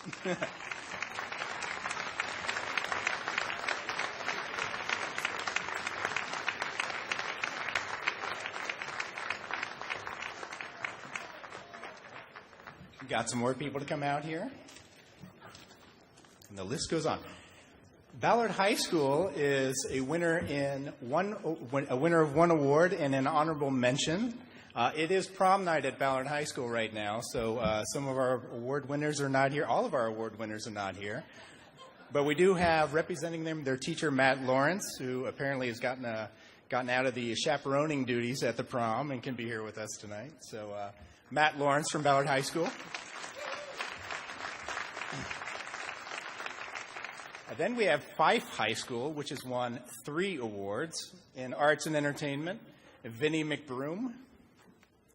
In the public affairs category, Alex Demarat and Kristen Schumacher.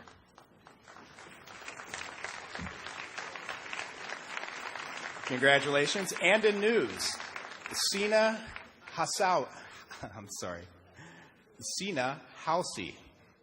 and Connor Courtney. And that's from Fife High School.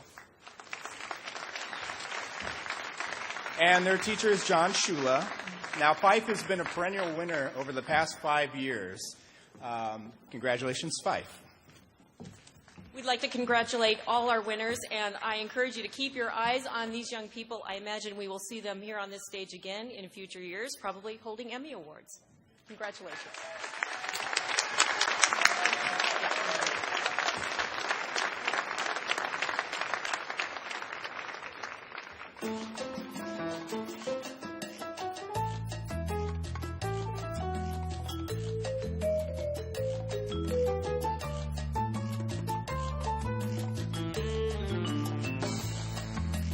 A couple more.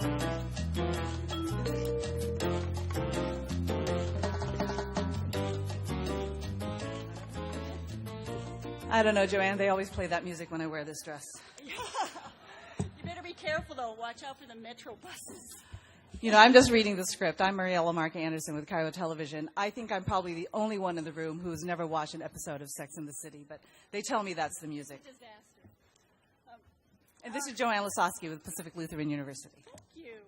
Well, it's not really about us, though. Right? Not this time. It's not about us. We're here to actually introduce you to some wonderful college students and give out the college Emmys and college scholarships. Remember, NATAS scholarships are an investment in the future of television in our region. Each year, we give two $2,500 scholarships. And before we meet the scholarship recipients, we'd like to recognize and thank this year's scholarship committee, Joanne Lasowski, our chairperson, Catherine Carboni-Rogers, Ross Davis, Michael Fox, Danny Ibabau, Beth Hester, Lance Lambert, Willie McLaren, and John Sharifi. Yeah, thank you. Thank you. And we'd also like to offer a special toast to the folks who organized and brilliantly pulled off this year's Emmy All-Stars. Diane Bevins, Beth Hester, Lisa Yackel, Lance Lambert, and it's that event that raises the money to let us give two $2,500 scholarships to college students every year. So thank you. And thanks to you. If you attended that event in April and sang or danced and just came to catch up with friends from throughout the region, you too helped contribute to the future of television in our region. And if you didn't, plan to join us next year because it's a really great party. And Maria actually sang. Didn't you sing? Yes, with your students. Well, again, it's not about us, right? As much as we'd like it to be. We'd like you to first welcome the first of our scholarship winner. She will join almost 70 regional college students who have received NATAS Northwest scholarships since 1985. Our special student today, Rebecca Parise. She's from the University of Oregon. She actually grew up in Romania. And she is definitely making a name for herself at the University of Oregon and Duck U-TV, where she's the news co-producer. When she was asked by the scholarship judges, what is the one story you would tell if you had unlimited funds, she responded without hesitation. The story of the gypsies in her home country. She mesmerized the judges with stories of her youth and the discrimination she witnessed against the gypsies. This summer, she's editing a documentary about Oregon School of the Blind in Salem. She plans to study in Spain next year and continue to contribute to Duck U-TV as a foreign correspondent. Join me in congratulating our winner, Rebecca Parise.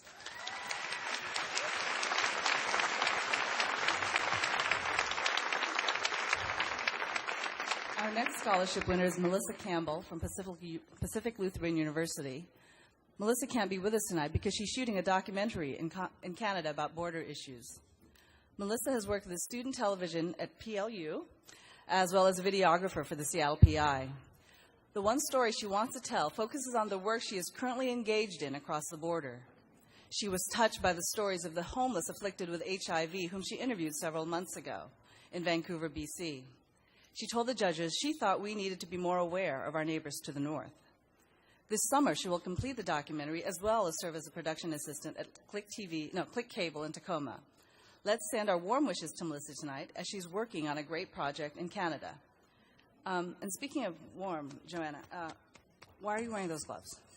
I weren't supposed to tell anybody that one. It's a self-tanning disaster. Well, you don't want to see what it looks like behind the gloves. It must have something to do with the weather. I know that MJ McDermott's in the house. MJ, what's the deal with this weather? Yeah, let's do something about it. No more self-tanning disasters. But now, again, it's not about us. But to the business of college Emmys. Student Emmys at NATAS Northwest work a bit differently than they do at other chapters. Here, a committee of board members not only review each entry carefully, but offer written critiques of the students' work. I can tell you that students are almost as grateful for those professional criticisms as they are of winning the Emmy, but that's almost, maybe.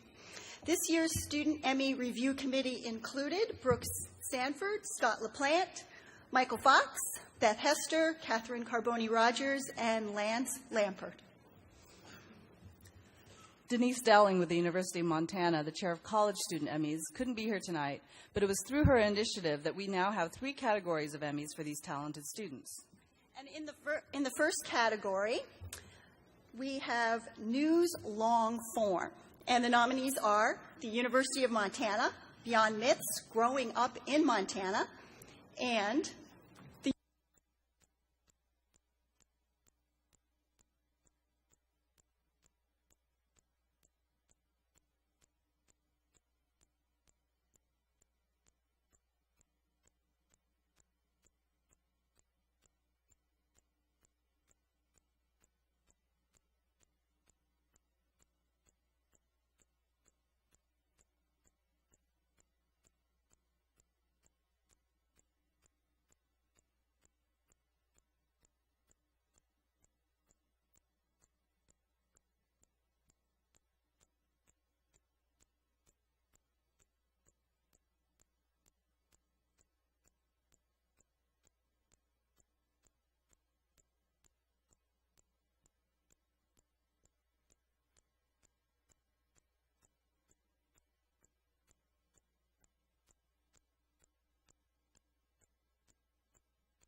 Special, and the Emmy goes to It's in my blood, it's my heart, my soul.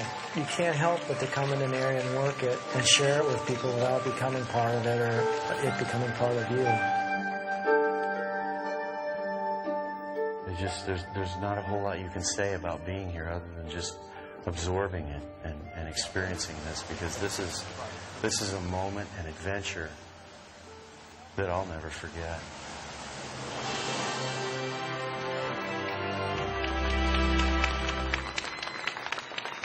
Unfortunately, Kevin's not around to receive his award. He's chasing firefighters in the woods of Idaho on another project. But I'd like to thank everybody who's given me the opportunity to be up here today, and thank you.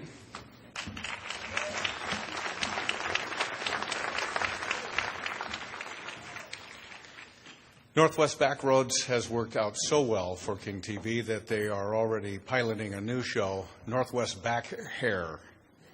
It's aimed at females 35 to 54 that aren't that picky about their men. I hope to be a guest. Next up, Historic Cultural Program Feature Segment. And the Emmy goes to 600 square miles of land far from any city. This was the place to produce plutonium. The residents got letters in the mail the very first week of March, and it said that they would have to vacate. Some were told they had to leave within 2 weeks. What came next was Hanford, an atomic boomtown.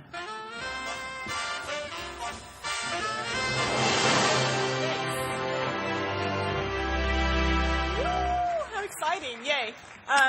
I want to thank Enrique Serna. He said, come over to Channel 9, and you can do stories that are more than 30 seconds. You know, that was like 6 minutes or 7 minutes, so I know you're all jealous. And Greg Davis shot it and edited it, and my partner, Kevin Ireland, puts up with me, so that's about it. Oh, also, something about this has a uranium core, which is cool, because my thing's about Hanford.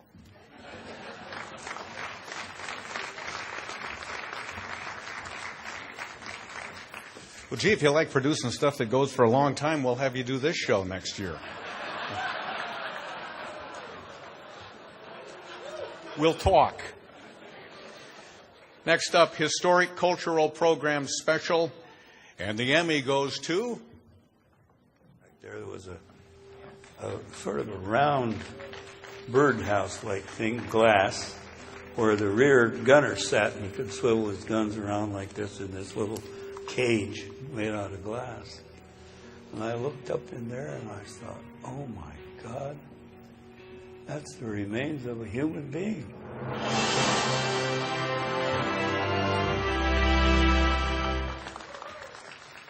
Number 2 for the station, if you're keeping track. I want to thank Mel Schulstad, who shared his story with us, and everybody that's trusted us to tell their stories over the course of the last year.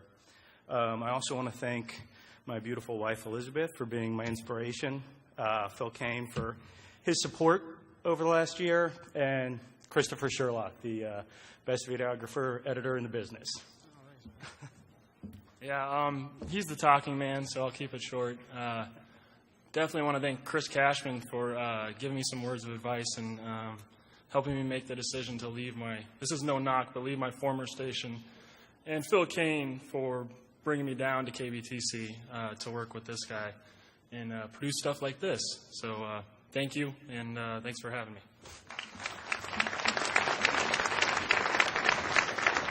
Thank you, guys. And then Christopher Sherlock there was the guy that shot the opening video we did where we were backstage and all of that, and he did that for free. Thank you, Chris. There's a second, I know you thought that was live, didn't you? I know we did it on tape. And there's a second Emmy awarded in this same category, and that Emmy goes to... As we can see from the waves today, it was a challenge to get around these points when the tide was in. At Hug Point, settlers blasted away the rock so wagons could travel above high tide. You had to hug the point or you were going to get wet or worse.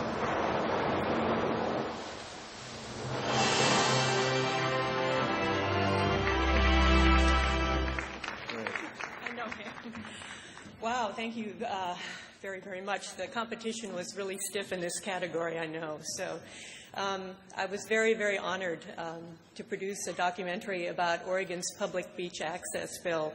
It was really a story about vision of preserving all of Oregon's beaches for everyone to enjoy forever. So thank you. A special thanks to my photographers, Tom Schreider, Greg Bond, the Oregon Historical Society for pulling together a massive amount of archival materials, and my editor, Bruce Barrow, with whom I share this award. Thank you so, so much. I'm just thrilled. Thank you.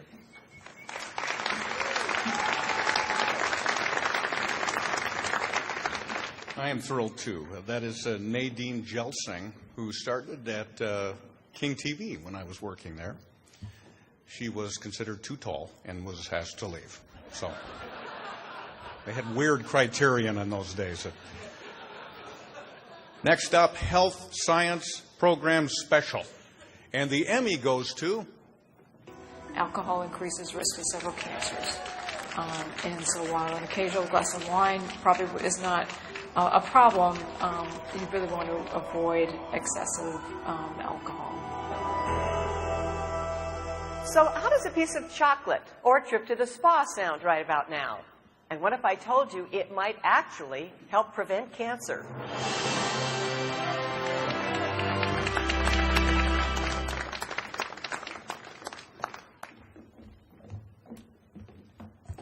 I just want to first say thank you to Joan, who always calls me in. I'm freelance, and I get to do this part-time as a mom to come in and do these really meaningful programs. So thank you so much, Joan, and thank you, Mark Erskine, for letting me work freelance, and I hope King gets more money so I can continue to work there. Thank you.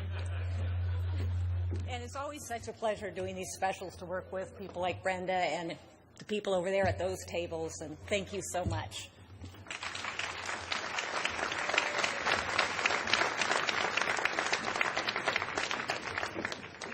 Joan Kinsey from King TV. A little tall, don't you think? Her days may be numbered. But the other woman, just right. Next we go to Politics, Government, Program Special. And the Emmy goes to... I'm Robert Mack. Up front this week, turmoil at the Port of Seattle. Is it time for some changes? We all have done it. All of us. Free windows. Free windows. The Port of Seattle offered them free windows, but now these homeowners wish they had just said no. In a nutshell, you can't see out the window. Do you think the port should accept any responsibility?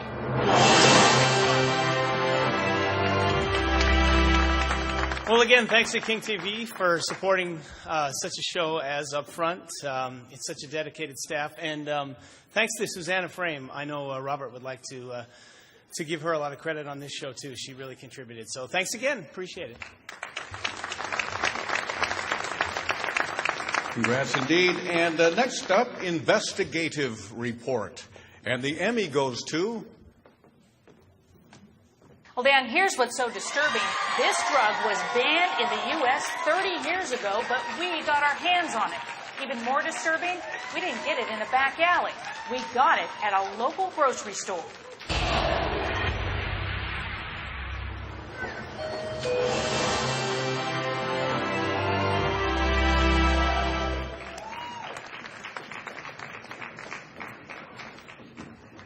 I'm sorry, Liz, we put the tables too close together.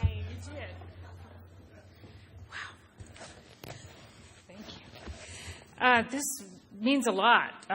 We won the Murrow for this, too, recently, and we took a lot of criticism for this story because people thought that it was against the Hispanic community and exposing a problem that was really there to help them, and we felt it was a health risk that needed to be exposed. And I thank Yesenia Amaro, who was our undercover buyer, who was highly criticized, a Hispanic newspaper reporter who helped us at great risk to herself and her job. And so I really appreciate it. And my great photographer, Randy, who did a wonderful job rigging up the purse cam. No, it's all about Liz Roca and the investigative reporter that she is. She's great. Problem solvers, thank you to Jim Clayton and Holly Gaunt for her and their vision to start that program. And thank you so much for this.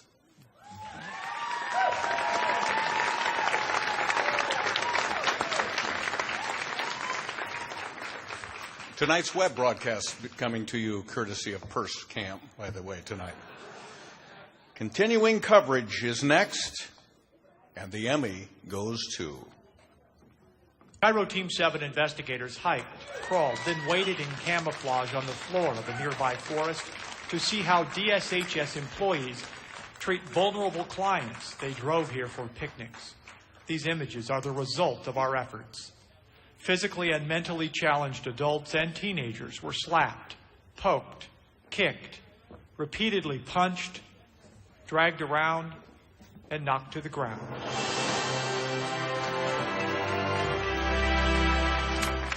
Sorry if I don't have a lot to say. I'm just a photographer. So I'd like to thank Todd and Eric for letting us be a true investigative team at Cairo and take the chance. It costs a lot of money and it's a lot of risk to be a real investigative unit. And we won the National Press Club Award for this a couple days ago. And so thank you very much. Appreciate it.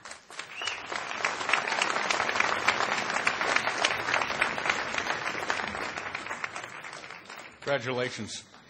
If you just saw a picture of him, would you remotely have guessed that he was a photographer?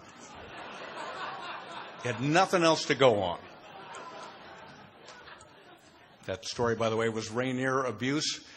I thought it was a beer drinking story, so I'm glad to see it was about something more uplifting than that. Our next award goes to News Special, and the Emmy goes to... The same spirit that took Muir to the mountains takes mushers to a trail that dissects the Arctic, a land that can be brutal and inhospitable, and if crossed, unforgiving. The toughest men and women, each with 16 comrades, dropped on this mountain only to battle fear, failure, and each other.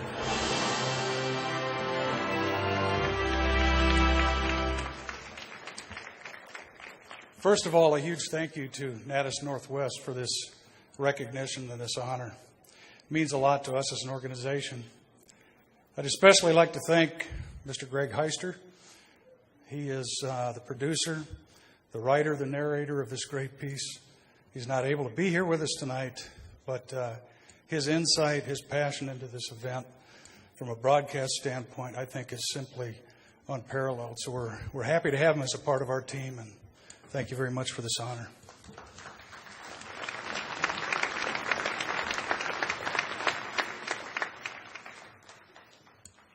Thank you very much, sir. I'm always delighted when KTVB wins an award because that's one of the first stations I ever got to work for years ago. We only had one camera in those days. I think it was a Polaroid, actually, but those were the best days, and starting in a small market is a pretty cool thing indeed. Our next category is Human Interest, News Series. A news series. Susie, don't get choked up thinking about KTVB. I'll get over it. And the Emmy goes to... It is a decades-old story just waiting for a happy ending, a tale that spans the emotional spectrum from the highest of highs to the lowest of lows. For Idaho schoolteacher Barbara Morgan, it begins in 1985 with an out-of-this-world opportunity.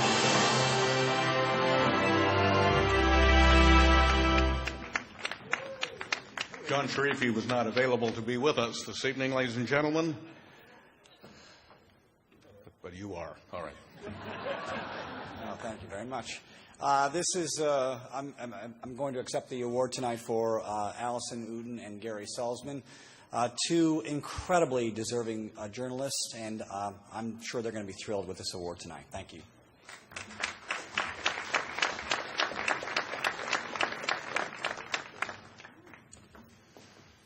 I fear I have lost my place again.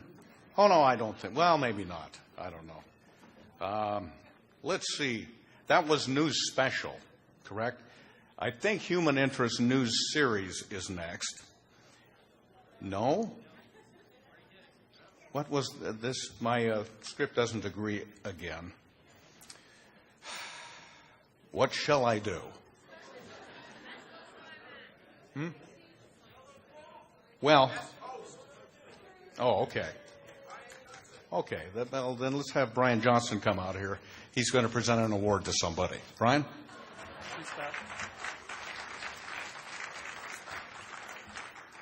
How do you do? I'm Brian Johnston. I'm the senior producer in the Creative Services Department at Cairo Television.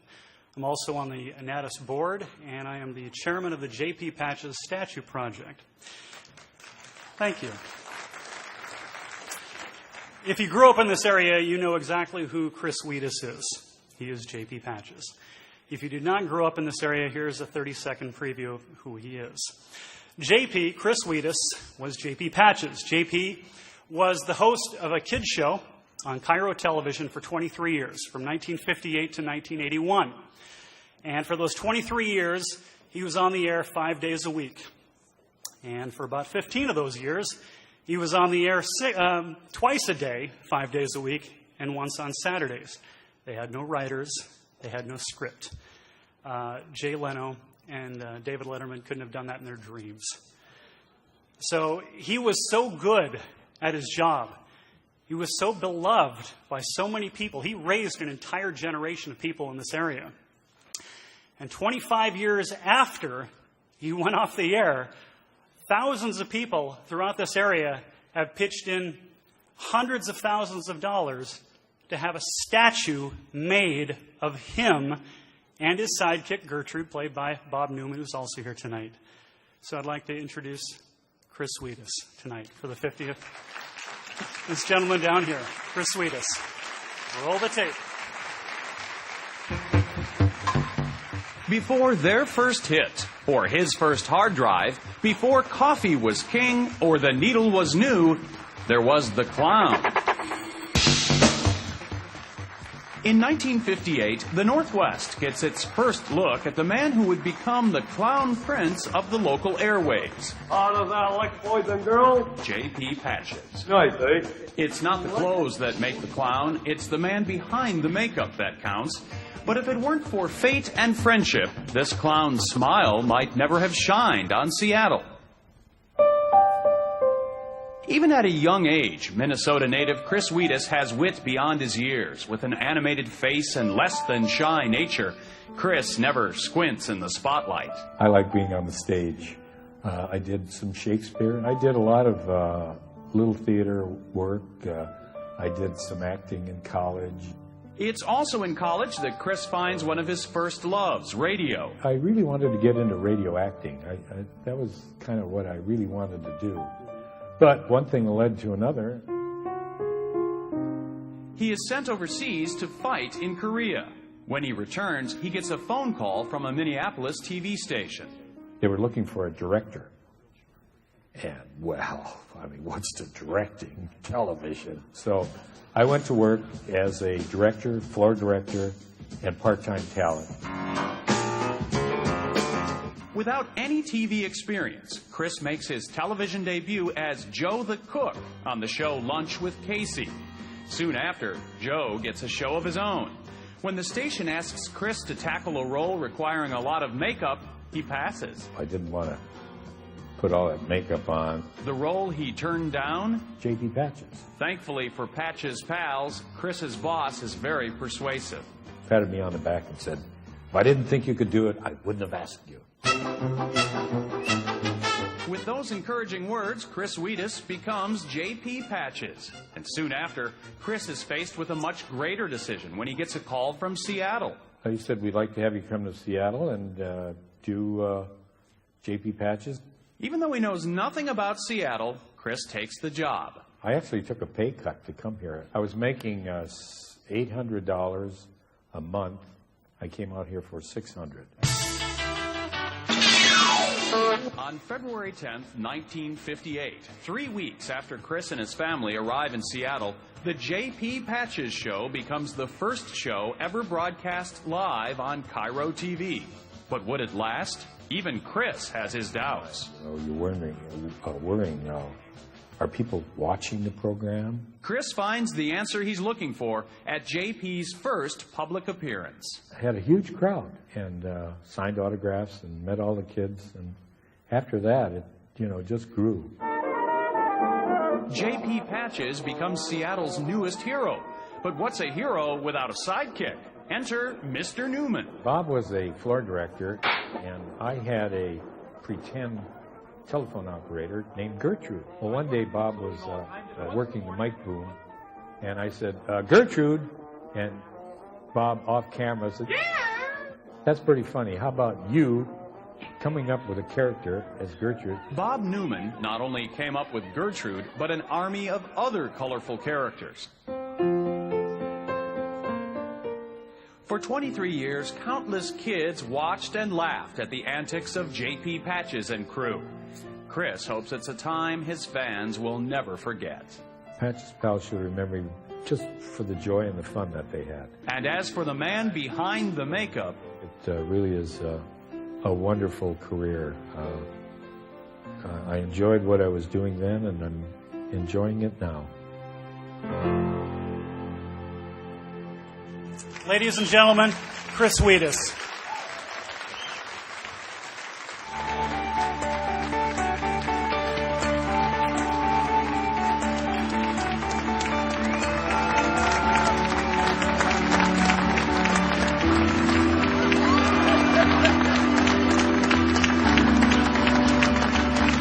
Is this what I get?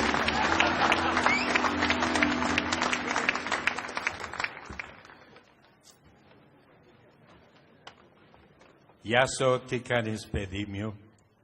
I know it sounds Greek to you. 50 years. Oh, wait. 50 years. I've been around all these years. Well, first of all, it's an honor to be here with all you wonderful people. And I want to thank, all the while we were on the air, we never had a script. I actually had to write something down this evening. So I want to thank the Academy. Oh, yeah. I had to write it down here. And it's an honor to be here with Peter and Kathy and a fellow Minnesotan, Aaron Brown. Go Gophers. Gophers. Is it Gophers or Gophers? Where's Aaron? Hi, Aaron. 46 years ago, there was a fellow by the name of Lee Shulman and I got together with a couple of guys over at Como, and we decided to have a local NATAS here. At that time, it was with radio. It was called the National Association of Radio and Television Artists. And we got together and we had a few meetings. So we formed the chapter. And if any of you have any arguments about what has transpired in the past 46 years, please talk to Lee about it.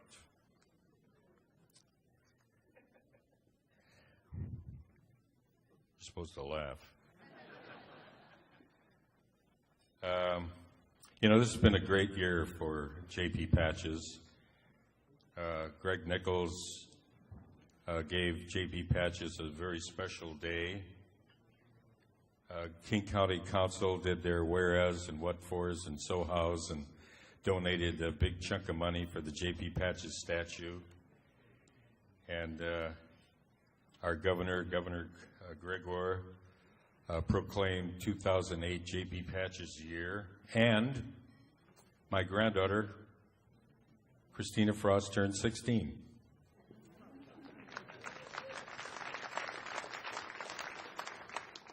I've got a million names here to thank. Over the years, you can never do a program alone. There's a million people behind you, or in front of you, or with you. And I want to thank Joe Toohey, Dwayne Smart, Hal Willard, Bill Gerald, Don Anderson, Jack Armstrong, Nick Freeman, Dick Hawkins, Cy Flory. There's one down here, I can't read his name. Bob Newman, is it? Bob Newman. Stand up, Bob.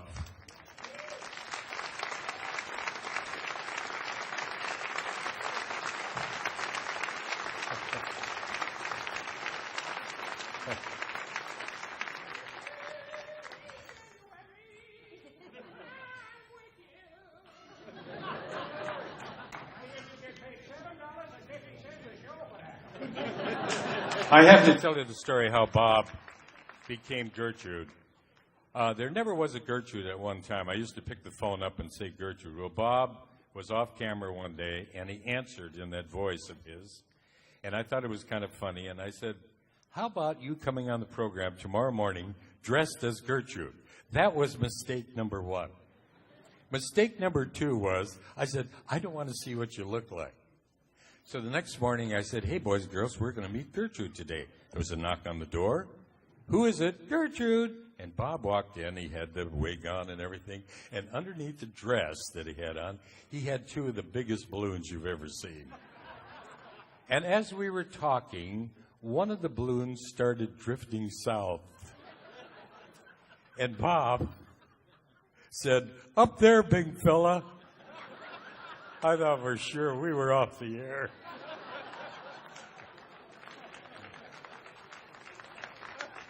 Well, you know, since my program went off umpteen years ago, I'm still making appearances. And, of course, this wonderful statue that JP and Gertrude are on is going to be a testimonial for Children's Hospital.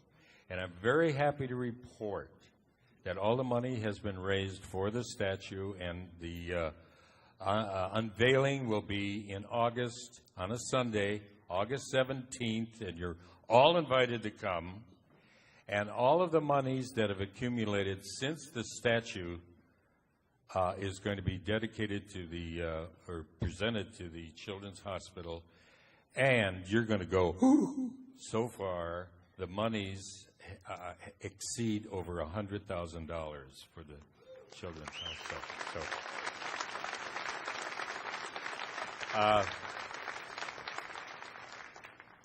I want to thank a lot of people for what's been going on with the statue. People at Como, Steve Wilson, over at King, John Curley and Eric Riddle, and at Cairo, of course, Brian Johnston.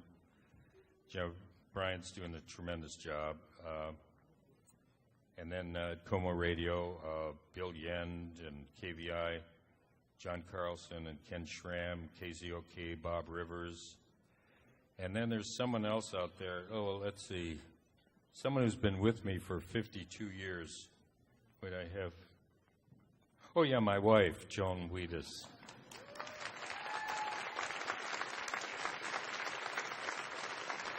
Thank you very much.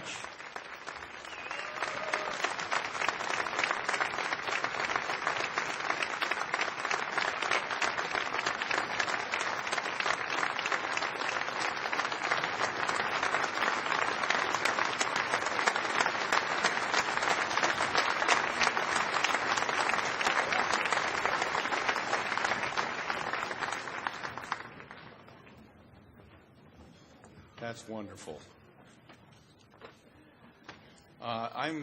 I've been asked to be the MC for that unveiling in August. At least that was the plan up till tonight. I better check with Chris about that. We think we're back on track here again. We want to move the evening along. We'll be serving breakfast in about half an hour, so be patient. Human Interest News Series. And the Emmy goes to 1985 with an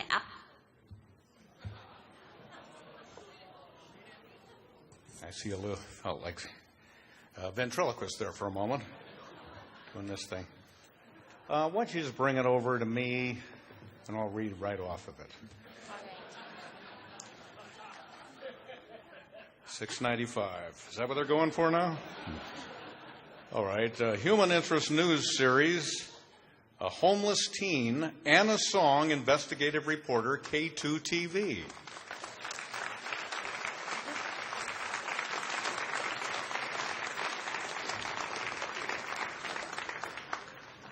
You say, anybody from K2? I know there is. We've had somebody up earlier. Wouldn't have to be Anna Song. You'd really be helping me out if you'd come up here. Here he comes. We want to make sure she receives this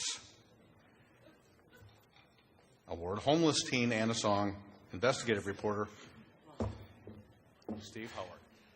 Don't I pay you money every month. I was busy taking a picture of me and my wife, so I didn't hear that. I thank everybody for Anna, and hopefully she's watching online. She hosts the weekend news, and thank you very much.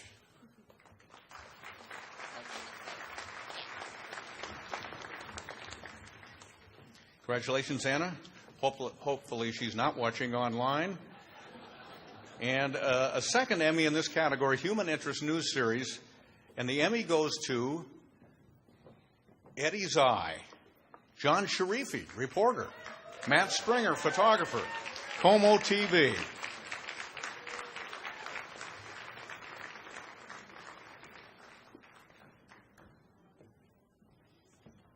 Here is John Sharifi, everybody. Thank you. Isn't he doing a great job? I would not want to be him tonight. No, you really are. Thank you. Thank you, Holly, for sending me to Memphis where we did the story. Well, you didn't see the clip, but it was a problem solver, another problem solver, and the problem that we solved, yes, the problem that we solved is we got Eddie a new prosthetic eye because someone had flushed his glass eye down the toilet. And Memphis ABC affiliate aired our story, and some guy who was producing state-of-the-art prosthetic eyes called us and said, come on down, we'll take care of them. So anyway, thank you. Thank you, Pat. Thank you, everyone.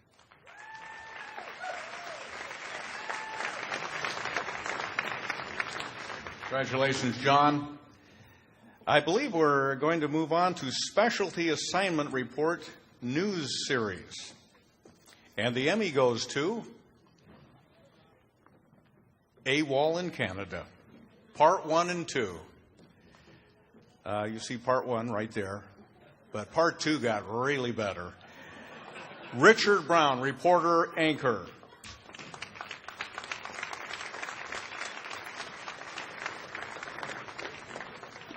We'll move on. I hope, unless Richard happens to be here or somebody to represent him.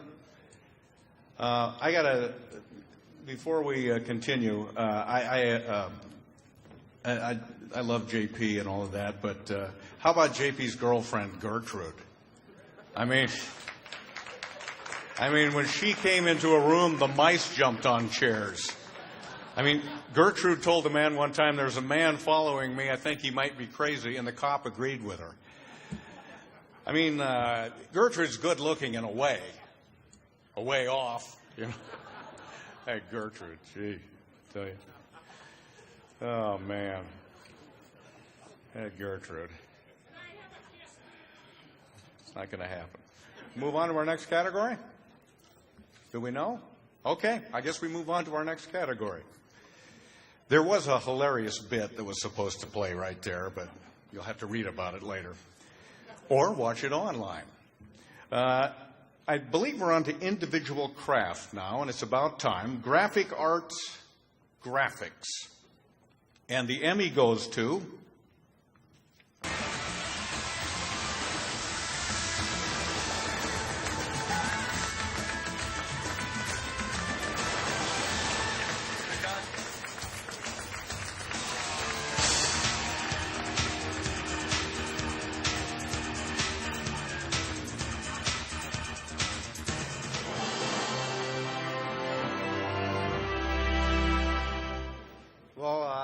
Thank you very much.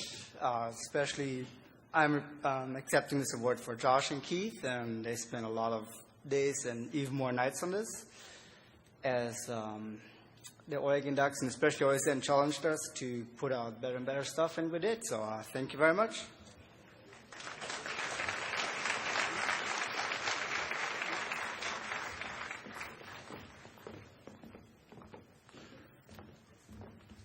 Okay. Next, we move on to graphic arts animation this time, and the Emmy goes to...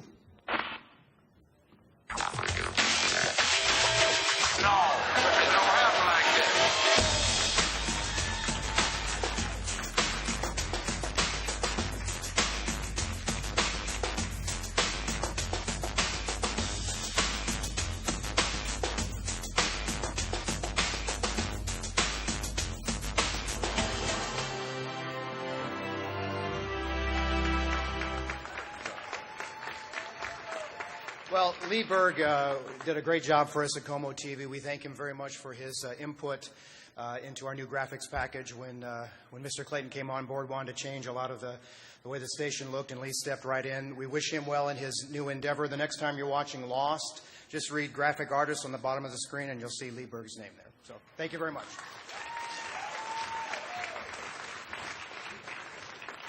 Next, we go on to craft specialty musical composition arrangement. And the Emmy goes to...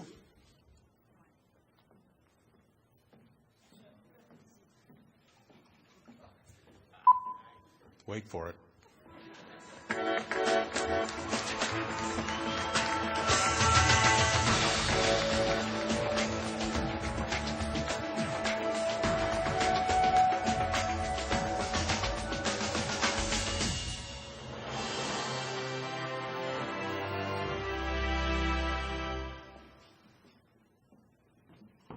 He also created the countdown you saw at the beginning. Congratulations. Should have made that about 10 seconds longer. Shannon G., thanks for making a really great series and asking me to be a part of it. And Seattle Channel, thanks for putting it on. Thank you.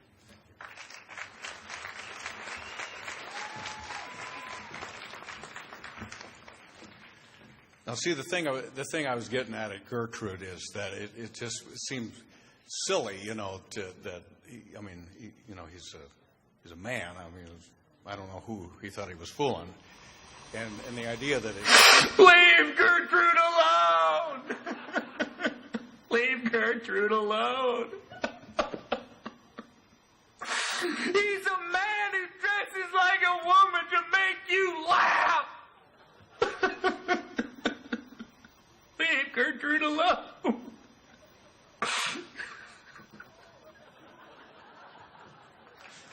Okay, I will.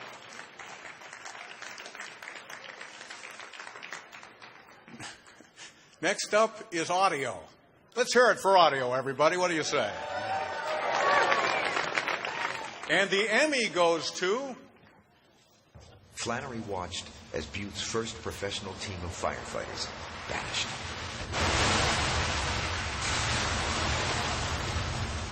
The corrugated sheets that formed the roof of the warehouse separated in a white-hot flash and lifted 100 feet into the night sky, supported by a pillar of fire.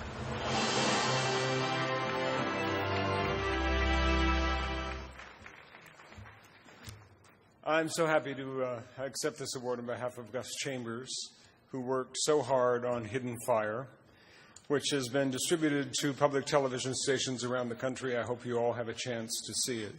It's a wonderful story about an explosion in 1895 in Butte that destroyed what was a very young volunteer fire department.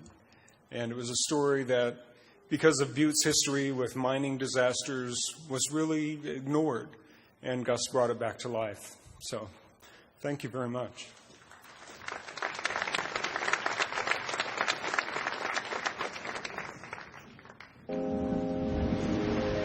It's a perfect night for the Emmys. It only rained half the day. And the weather girl, she's digging me. When I was young, I looked up to the weather guy. How cool it was to point at a green screen and wear a fancy tie. He could say it would be sunny, but it rains. It's just a prediction, so no one takes the blame. But the best thing about the weather guy is that shiny little pearl known as the weather girl. I'm in love with my friendly neighborhood neighborhood weather girl. She makes my storefront begin to swirl. I'm in love with my friendly neighborhood weather girl. I'll create the perfect storm in her meteorology world. She makes my barometric pressure rise. I see a cold front in her eyes. Feel her precipitation. I saw her dropper at the turn of the station. Her reference zone is my obsession. Warm tips ahead with the chance of a love connection. My dew points rising fast. Sunny days come with you some extended forecast. I'm in love with my friendly neighborhood This weather girl. weather girl. She's the best weather girl I've ever seen, The man. perfect storm Man. in her meteorology world. I'm a meteorologist. I tell the weather. Tell you if you need a tank top or a sweater. Even better, I get paid a lot of cheddar. And I don't even have to be right, just cheesy and barely clever. Me and my fellow anchors have a crush we share together. I have a crush on the weather girl, but I'm scared to tell her. Cause usually sportcasters are cooler, but they just talk about balls while I predict the future. My forecast determines your plans. I may call for guidance. Make it look easy as flipping a coin and call it science. But not just anyone can try this. I have a license that's in compliance with the Weatherman Alliance. Yeah. I'm in love with my friendly Weather girl, neighborhood weather girl. you make this weatherman a better All the man. weather people make some noise. Yes. Yeah, I'm in love. She's got my double Doppler, triple it. Oh my goodness. I can hit the perfect storm in her. This weather girl. Thank you very much.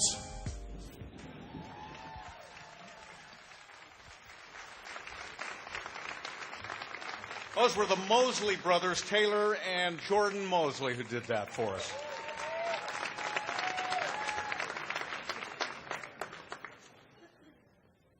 Next up, in a wonderful confluence of coincidence and planning, our next category is on-camera talent anchor weather.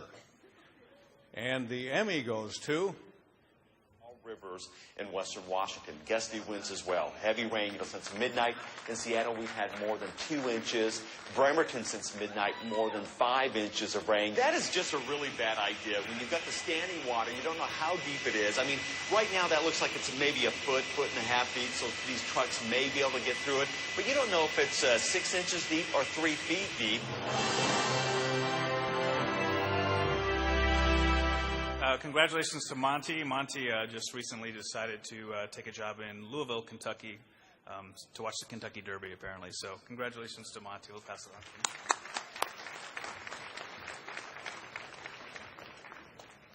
Well, there you go. Monty's gone. We didn't even get the partial Monty tonight. Huh? What a pity. Well, next up we go to the category, yes, on-camera talent, program, host, moderator. Got all that? And the Emmy goes to? I live on the Nisqually River, on the mouth of the Nisqually River in South Puget Sound in the state of Washington. I'm a fish manager. I'm the spokesman for the 20 tribes where I live down in the lower 48. We're relatives up and down this Pacific coast. It's very important that we tell the story and we get the story right.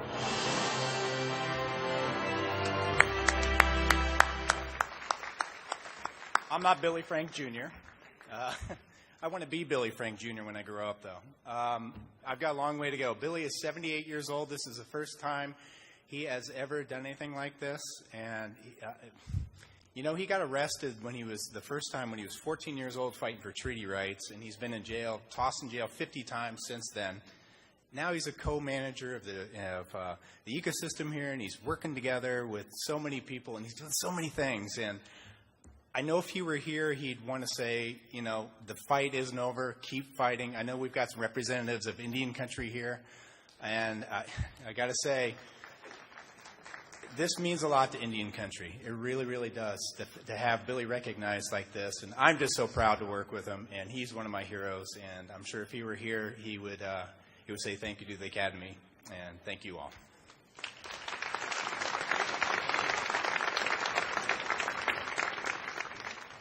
Thank you. That was wonderfully elegant, too. On camera, reporter programming is next, and the Emmy goes to... Didn't already know, M badges on a BMW mean mucho performance in that department. The M6 does not disappoint. However, the question becomes this: is it too much performance? Let me explain. The racing-derived V10 delivers 400 horsepower.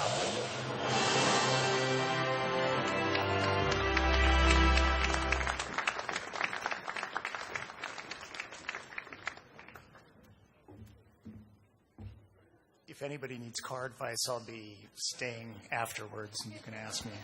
Thank you very much.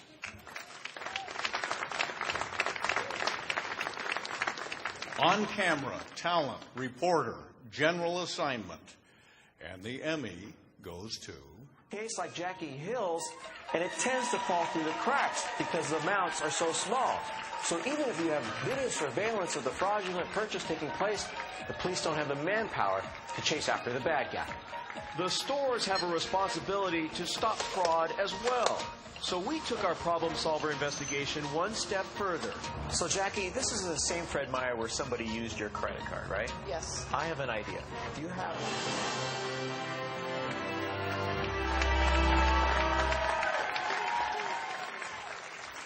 Well, thanks. I have to really thank all the photographers and editors that put up with my quirky ideas for 14 years at Como. I've worked 14 years at Como, and I've never been full-time. So maybe that's the ticket. So thank you very much.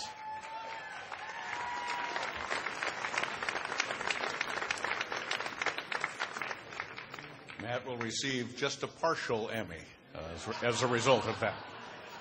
Next up, on-camera talent, Anchor News. Here we go, and the Emmy goes to...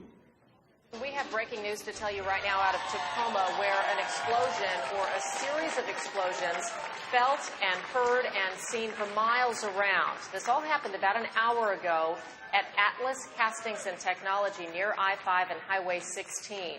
By all accounts, the explosion...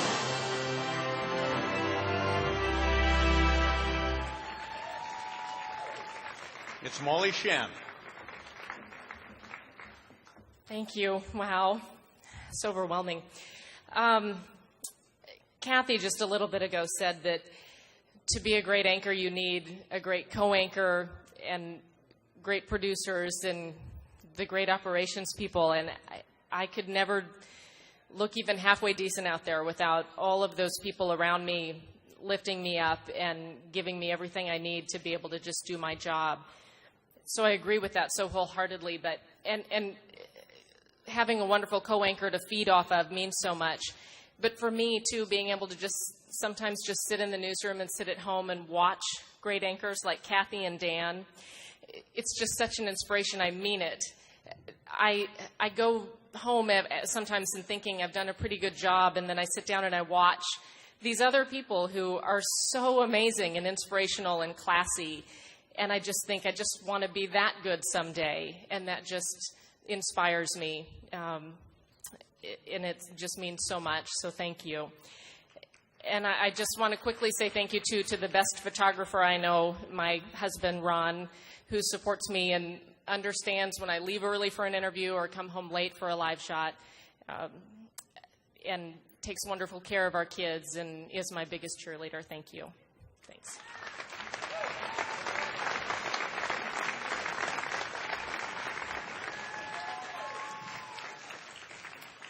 Maybe only the people in this room knows what it means when the expression coming home for a live shot, late. Yeah.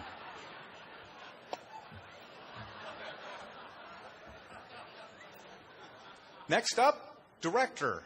And the Emmy goes to...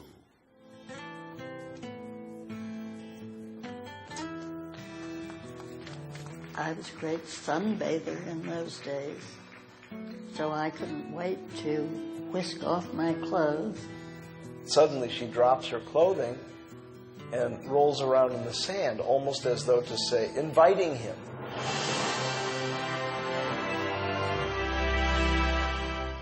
And congratulations to those folks once again. Ian McCluskey, director. And next is news producer. Perhaps some of you know one. And the Emmy goes to... Forest. 4 wilderness travelers from Seattle's Mountaineers Club make their way to the spectacular vista on Artist Point. So, like Shuckson over there with those beautiful glaciers, that's what kind of makes the scene, is those glaciers. Remarkably, these explorers have a combined 180 years of backcountry experience between them. So it won't surprise you to hear that through the decades, they've seen changes in these Cascades.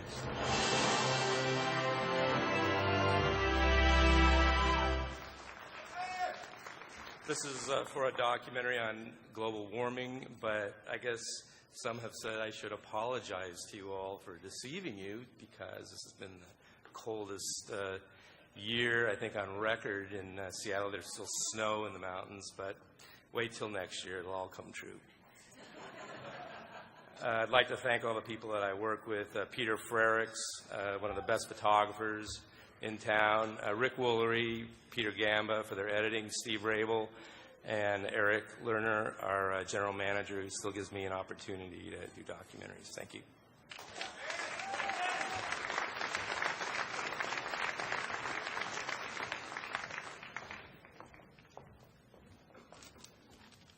Good evening. My name is Scott LaPlante, and I'm the National Trustee for the Northwest Chapter. Thank you.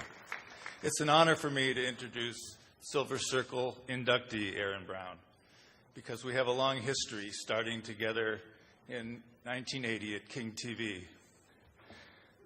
I was the one who always worried about the pictures, but excuse me, I want to try and describe one of the best writers in TV today. I won't list all his accomplishments, because you can see them in the program, that Aaron Brown has had a stellar career. And we should be proud that Seattle and the Northwest played a big part in launching that career. In the early days at King TV, he was mentored by some of the best political writers and commentators in the country. As a young reporter, he listened to his photographers about how to tell stories with pictures.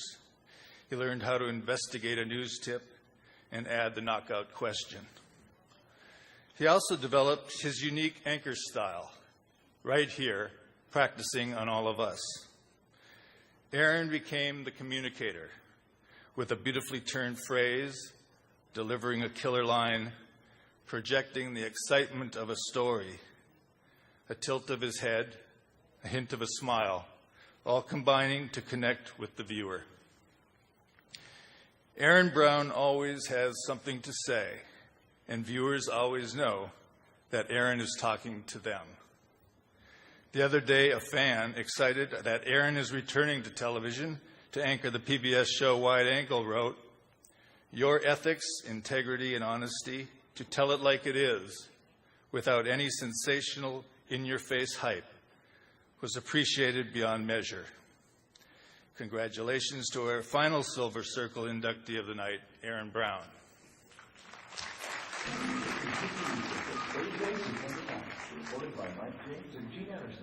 When King TV hired a very green but ambitious Aaron Brown in 1976, television news looked just a bit different than it does now. Roger, break Mike 27, Mike 28 Alpha. With no experience in television, Aaron's first duties for the station, monitoring scanners, ripping wire copy as a nightside assignment editor. But Aaron listened and learned. Just 2 years after being hired, King gave him a shot on air. I'm Aaron Brown at the University of Washington. Proxmire's panned a professor's prodigious project in Peruvian prostitution. Let's take it again. Clearly, Aaron's transition to reporter was frustrating at times. They learned in 1976 that a lawsuit tends to... They learned in 1976 that a lawsuit tends to increase the tensions, making God damn it. The time for dealing is rapidly ending. A settlement should be reached by this weekend. I fucked up the last line.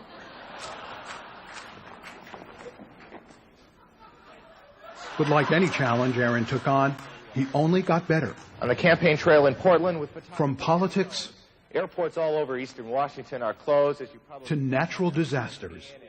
61-year-old Barney Clark of Des Moines, Washington, is alive tonight, 24 hours. Aaron's conversational and, yes, confident style of delivering news was apparent even back then. So in the 80s, King gave him the promotion he deserved. This is King 5 News, reported by Aaron Brown. Good evening again, everyone. It's behind the desk, as an anchor, where Aaron discovered he liked it. He really liked it. His style, unique, his expectations, high, his standards for himself, even higher. This program, I think, more than any other, is an editing problem. Trying to figure out what you can give folks in 13 minutes of news, something like that. Plus sports, plus weather. Over the years, his role at King continued to grow. He co-anchored with Gene Anderson, hosted specials and community events. With his success and talent, others in Seattle began to take notice. And in 1986, after 10 years at King, Aaron took his talent down the street and up the dial.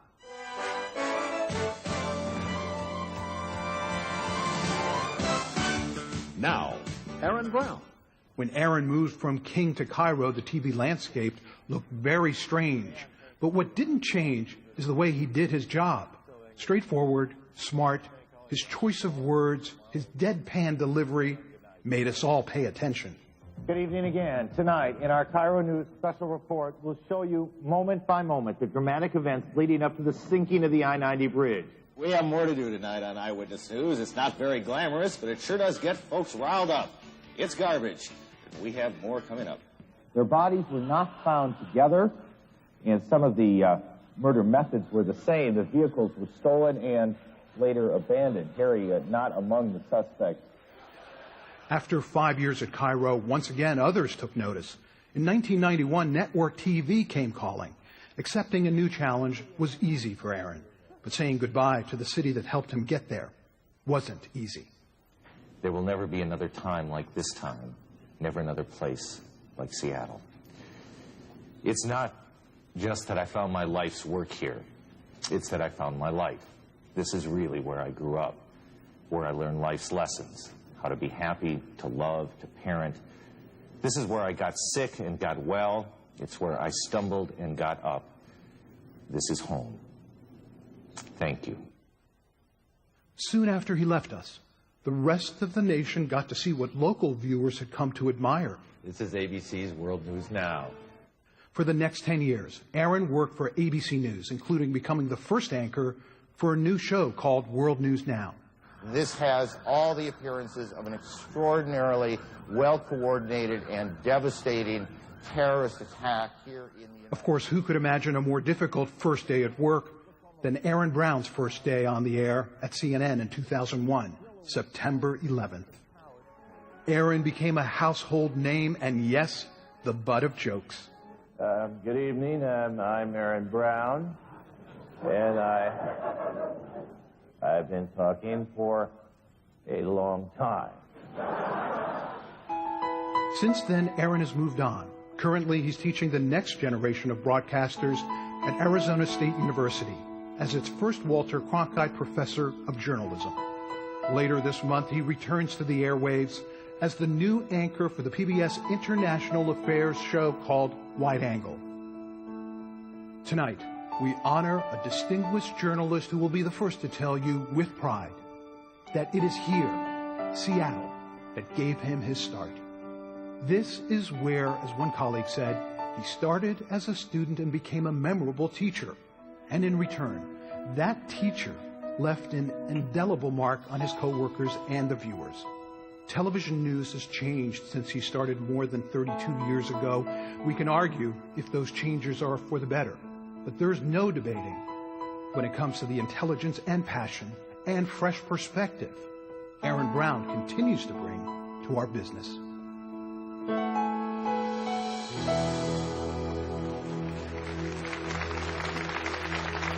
Please welcome Aaron Brown.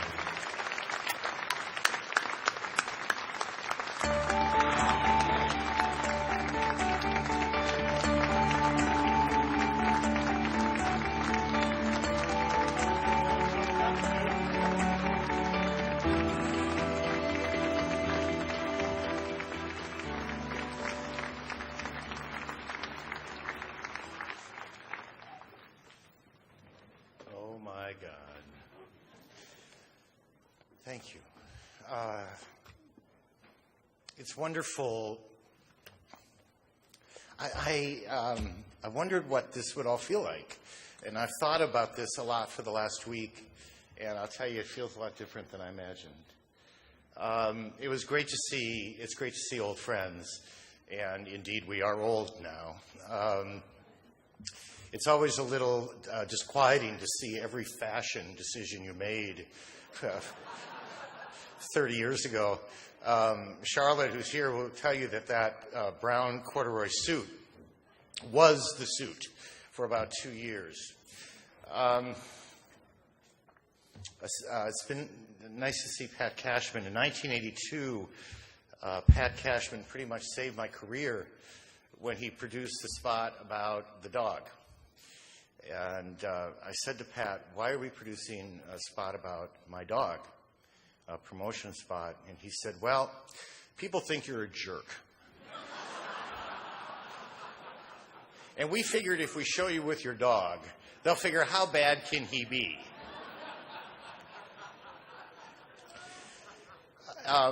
It was very nice. It's very nice to see my old friend Lisa Yackel here, who in 1984 probably saved my life when she was producing the 11 o'clock program at King and made me promise to call the doctor after the 5. It's wonderful to see Kathy here. Kathy and Charlotte and I go back a very long time.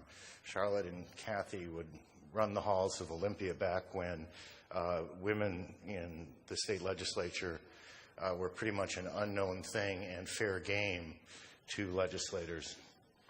And we honor tonight Kathy's courage and grace.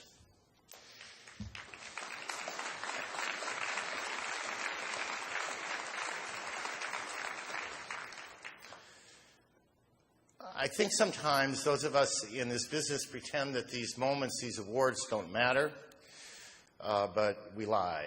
They matter a great deal.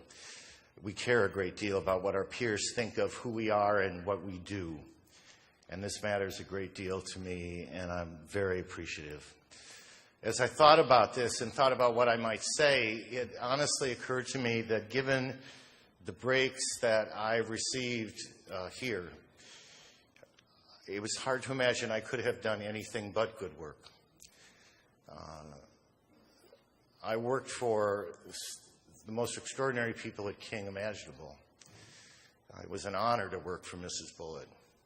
It was a privilege to work for Ansel and for Eric Bremner.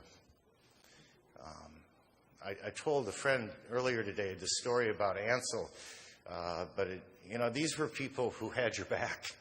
And if you were as young and raw as I was then, you needed someone to keep a close eye on you. And I'd gone over to Port Angeles in 1980 to cover the Democratic State Convention. It was a tumultuous political year. Warren Magnuson was in his last days as senator, but he didn't know it. And Dixie Lee Ray was the governor and was desperately trying to get Magnuson to retire. And she did it in the way that Dixie did things, which was pretty offensive. And Senator Magnuson got up and basically said, hey, cut the crap, I'm not dead yet. And it was the meanest swipe at the meanest person I'd ever covered in politics. And we did this story, and Dixie, as she's leaving, is literally screaming obscenities at me and Ken Jones, and we put that on the air. And as I wrote the piece and we fed the piece in, I thought, this piece is really harsh. This is a tough piece of work. And it goes on the air, and we drive back from Port Angeles and get into the King newsroom at about 1 in the morning. And there, I walk into my desk, and there's a pink telephone message slip there. And it says, call Ansel at home no matter what time you get in. I swear to you, my heart dropped because I felt I had the best job in the world and had blown it. And so my hand was shaking as I punched in Ansel's number, and 2 rings later he answered, and I said, "Hi, it's Aaron." And he said, "Wasn't that incredible?" And for an hour he talked about this story because Ansel couldn't go to bed without talking about the work that we did and how much he valued it. I could have hardly done anything but succeed given the people I worked with at King. I worked with the most, I've done a lot of television since then. I've worked with the most extraordinary photographers that this business has ever produced. It was an amazing privilege to learn television from Ken Jones and George Stark and Bill Fenster and Laddie Kite and Bob Allen and Steve Dowd and Mary McCormick and all those folks who taught me that my words, however brilliant I thought they were, and how many I wrote, paled compared to the power of the picture, and that I needed to learn to marry my words with the pictures that they delivered, and they never failed to deliver the pictures. And they were trained to be the best, by perhaps the best I've ever known in anything in life at all, in Phil Sturholm. I could have hardly been anything but successful given the people that I worked and competed with, the reporters at King in those days. And we did compete with one another, more so than we competed with the guys across the street. They were a tough and talented group, Julie Blacklow and Hal Calbum and the late Doug Reeves, Rick Little, Dennis Murphy. They were an incredibly talented group. My talent is persistence. They actually knew what they were doing. And I sucked from them everything I could learn and was blessed to work with them. I could have hardly been anything but successful for having anchored shows with Jeannie. I was 31 when I started doing shows with Jeannie. Jeannie was well into her run, and I was a punk. I just didn't know it. And Jeannie was gracious and generous when she didn't have to be at all. And I learned from that. I learned how to carry yourself in these moments. And I'm very grateful for that. Those days at King, for me, were a wonderful time. I was young. I was living out a pretty outrageous dream that I'd carried with me since I was very young. I was running around the state, spent the summer at Walla Walla covering a prison riot, was covering politics, campaigns, and conventions. I was chasing volcanoes before, during, and after. I was attending countless school board meetings. Okay, they sucked, but the rest was pretty cool. And I was doing all that, and I was in love at the same time.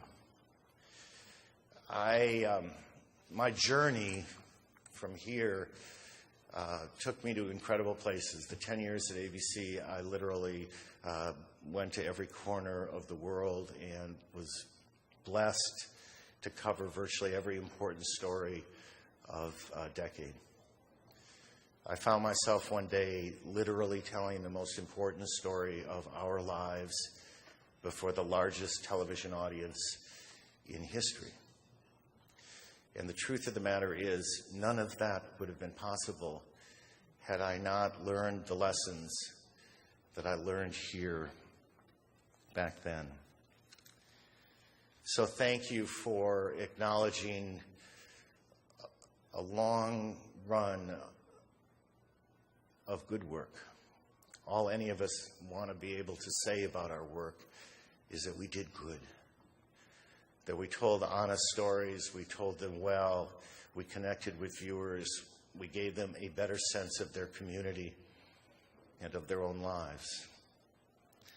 And thank you for giving me a reason, if I needed one, to think again about the joys of this place in my life, of that time, of the work I did, and of the love that through all the ups and downs of 30 years has been the single greatest constant in my life. Thank you all very much.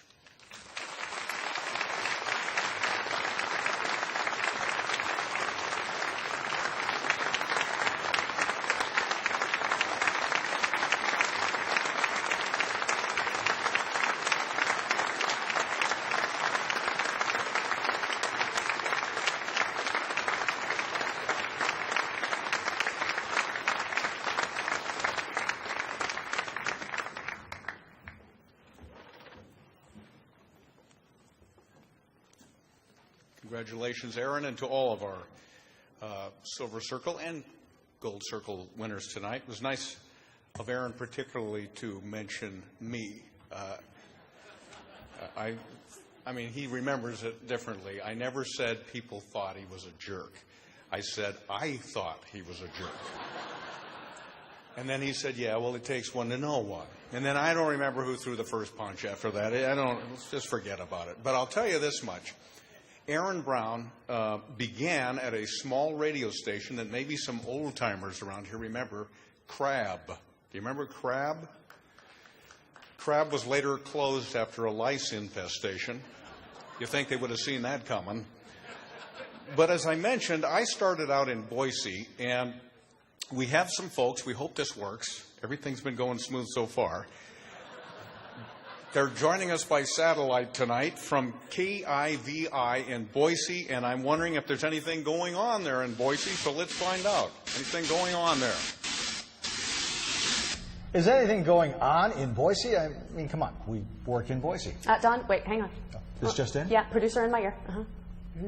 Well, something big may be going on out there. Okay, then, well, let's go live to reporter Shane Johnson. Shane, what is going on? Don, Michelle, I have investigated every men's bathroom stall here in the city of Boise in search of Idaho's senior Senator Larry Craig. So far, we still haven't found him, and there's nothing new to report. Back to you. Okay. So, there may be something big, Don, going on in the weather department. Good idea, Michelle. Let's go to the weather expert, meteorologist Scott Ravel in the Precision Forecast Center. Scott, what's the big weather news? Big weather news in Boise. Right. Back to you. Sports anchor Randy Simon is here. How about some big sporting news today, Randy? Yeah. You remember the Fiesta Bowl? That was pretty cool. Statue left. Boise State. That was like 18 months ago. That was a year and a half ago. Yeah, it was still cool. And look, we work in Boise. Yeah, good point. Yeah, we do. Okay. All right. Well then, so I guess Boise really is a quiet town. Not much happens here. That's it. That's it from us. Back to you. Thank you, folks. Things going swimmingly there. Let's move on now and bring this big old cow into the barn. Wish I could have reached for a better analogy than that. I'm sorry. I'm getting groggy just like you. This is for writer, news, and the Emmy goes to... Take away the wind. Not so impressive. Very cold. As Rob managed to harness a few small whimpers of wind to tack around the bag, That's unique. the photographer fired off shots. Rob, we want you downwind of the boat. While Eddie Petrocelli wondered how he would explain this expensive trip to his publisher. I wish they were here to hear your applause, but thank you for it, and congratulations to them, and we'll make sure that happens. Good job, Jason Moore. Next up, writer program. And the Emmy goes to... I think, although I'm not entirely sure, that even the smallest of these children understand that life is not like this everywhere. Once you have seen the ocean and lived in a silent place where water is taken for granted and not stolen in the night by bulldozers, And once you have spent an evening when you haven't wondered if the walls of your home might suddenly fall inward, waking you from your sleep.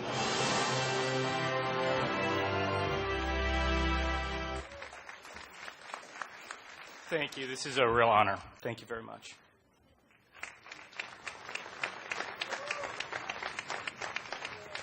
Photographer, news. And the Emmy goes to...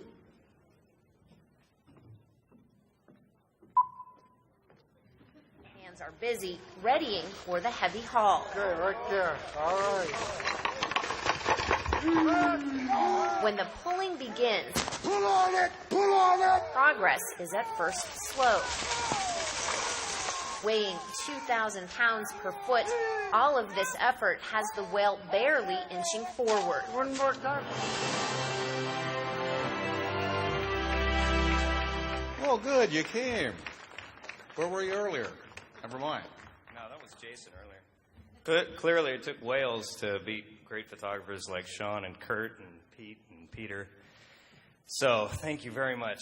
And Alaska is a great place to work. And I just want to thank my general manager, Al Bramstead, and my news director, John Tracy, for all the great opportunities that they both give to us as a news department. And just thanks. Nice job indeed. And now would be a good time for me to mention that you can leave with the Emmys that you received tonight, should you be lucky enough to receive one. But we also have this green Emmy now available, which you can have instead. It's the new Chia Emmy. You see it there? Yeah. That's somebody went to a lot of work to put this together for what I would have to say is a rather tepid response. That's the way it works out sometimes. Next category. Photographer, program, and the Emmy goes to...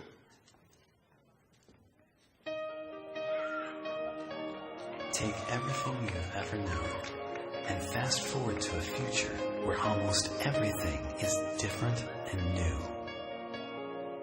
That's where you'll find a world that relies less on tradition and platforms and more on sharing and inclusion. I just want to thank the director, Kevin Nolan, everybody at Lockheed Martin, Dana Jensen, Fran Dries, who was the still photographer on the project, John Irwin, and love of my life, Yuki Wakano. That's it. Have a bit of good news for you. There's a second Emmy Award in this category, and that Emmy goes to... Hang on, everybody.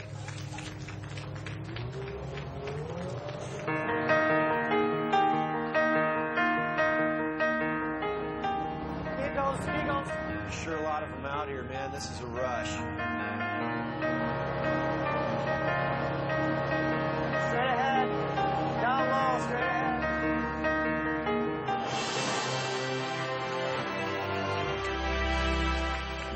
I learned how to tie my tie tonight on Google.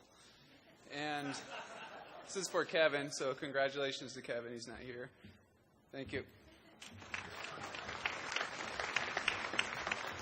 That is Jason Fierce, a fine young man and a great photographer. Our next award goes to Editor News. And the Emmy goes to... With the Iditarod Air Force for 12 years. We all know they can't have the race without the supplies, and there's only one way to get them there.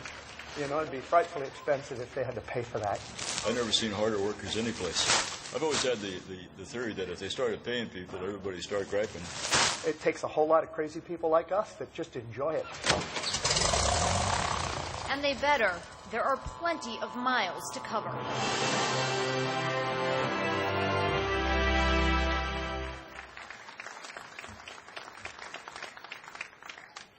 There you are again. Anything you want to say on behalf of Scott Jensen, editor? Thanks. I'm really glad to be here tonight. Thanks. Now get that human head to the UW lab as quick as possible. All right. Editor program is next up, and the Emmy goes to. Settled in Carmel, Edward and Sonia would remain partners for the next 5 years. But then, in the spring of 1934, at a local music concert, Edward Weston saw and asked to be introduced to Karis Wilson. He was sufficiently handsome, but the main thing about him was his eyes and what they communicated to you.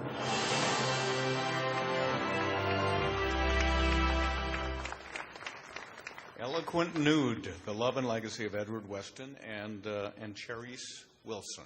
Those folks, Ian McCluskey and company, wanted to be here tonight, but they couldn't find anything to wear, as it turns out. So we must move on to morning daytime news, markets 81 and higher. And the Emmy goes to... Thank you, Rebecca, for that update. And unfortunately, that was not the only crash that officers had to deal with overnight. A car police say was going well over 100 miles an hour rolled over while trying to get on the freeway. Police say they clocked the car going more than 140 miles an hour. When they finally caught up to it, this was the scene, and miraculously, neither person in the car suffered major injuries. Police believe that alcohol played a role in the crash. I am not producer Tyson Miller. He couldn't make it today, something about his hair. But in any case, I'm the news director for KIVI TV, and I get the honor of thanking Tyson, my morning production staff, directed by Sean Vincent, the anchors who appear on Good Morning Live every morning. They are a great group. They work hard every morning. They get up at ungodly hours that none of us understand to put a great program on the air. They are truly deserving. Thank you very much.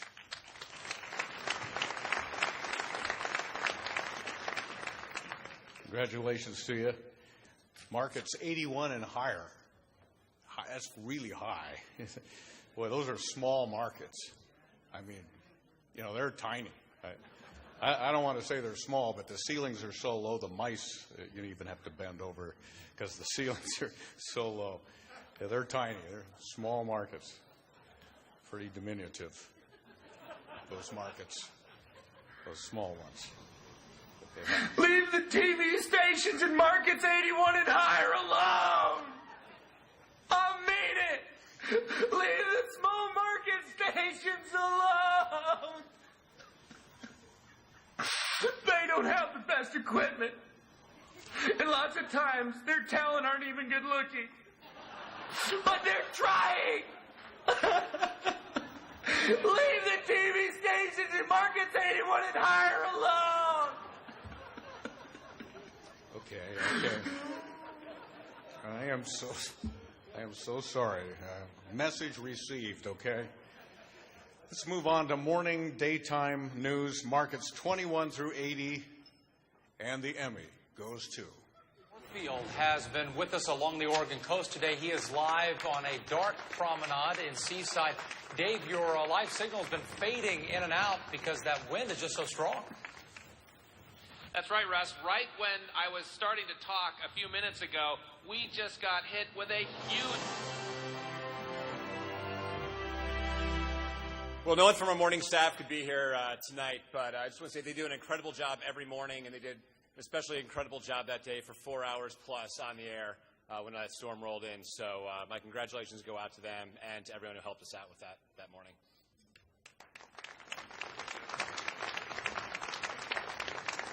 Congratulations. December storm rolls in. I know people complain a lot about this weather the last year here in the Northwest, but if it wasn't for that, think how short this Emmy Awards tonight would have been. We need that. So let's move to morning daytime news, and now we're talking about markets 1 through 20.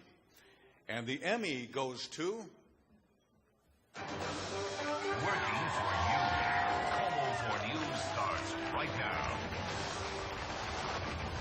Say hello to the first windstorm of the season. Our Como 4 cameras were rolling on the coast in Westport as this thing started crashing ashore. When will it affect your neighborhood? Stay tuned. We'll give you a timeline and let you know how strong the wind will get.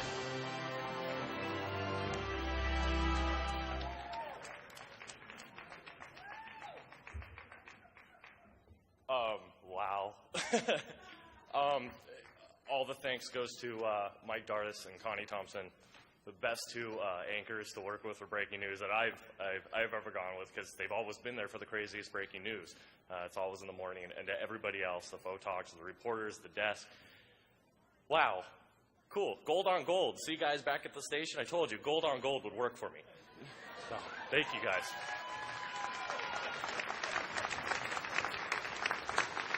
Congratulations.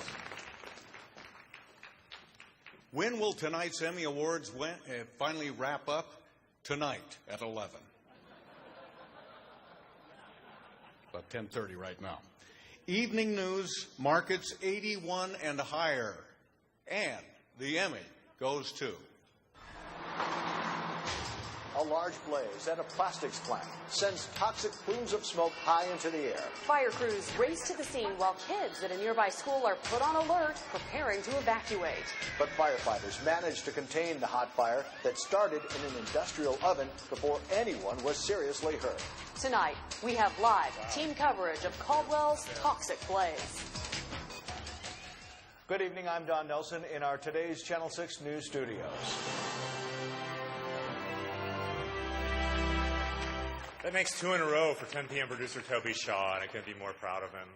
Last year was the first Emmy KIVI ever won for a newscast, and a repeat is a huge honor.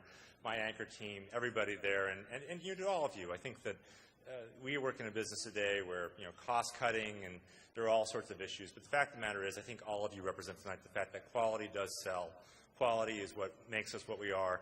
Quality is what's going to win us more viewers in the future. Thank you very much.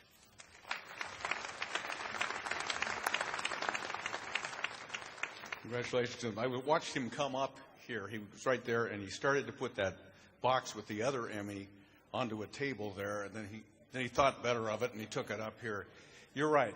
We had several swiped over the years, so that was a good decision on your part.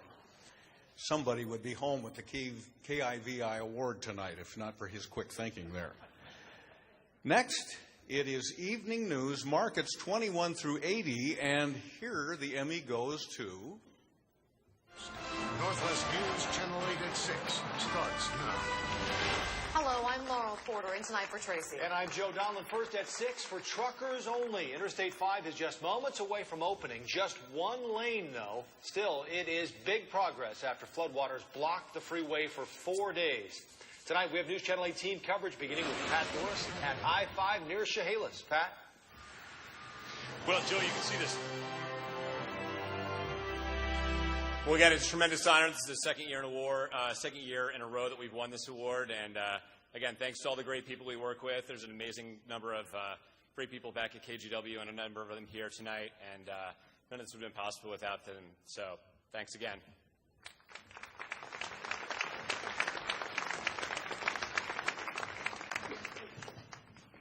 Evening news, markets 1 through 20. And the Emmy goes to... From shock to devastation. It's gone. We lost everything. The sky has cleared, but the water has not. I didn't think it was going to be this bad. A day filled with tales of recovery and rescue. And I was screaming, help me, please, somebody help me. And although hundreds of people have been plucked from their rooftops, hundreds more are still stranded in the aftermath of the December storm. Without power, without a home, or cut off from...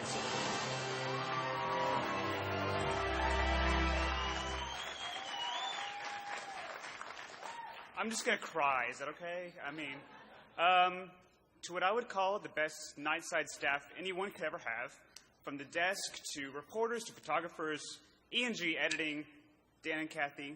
Kathy, we miss you. It's been quite an experience. I've only been there a year, my first nomination. I was hired for a very different job a year ago. Thank you, Holly, for giving me the chance. Thank you.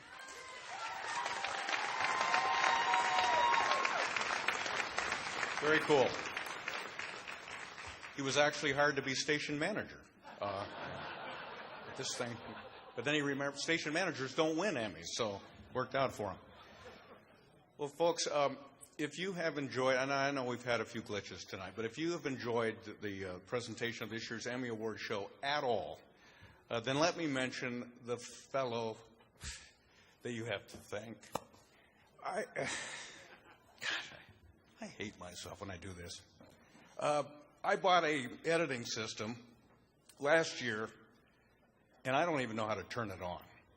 But I knew if I got it, I could trick my son, Chris, into coming over to the house more often.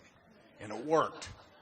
And I've worked with other producers before, but I don't know anybody that's ever done most of the writing, much of the photography, all of the editing, except this guy. And although I'm not personally going home with an Emmy statue tonight, I am the proudest person in this room. Got to work with my son, Christopher Cashman.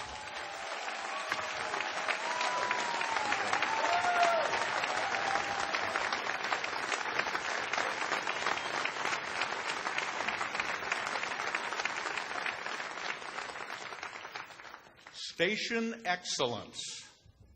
It's the grand award of the night. Best of show, you might say. And the Emmy goes to... Area.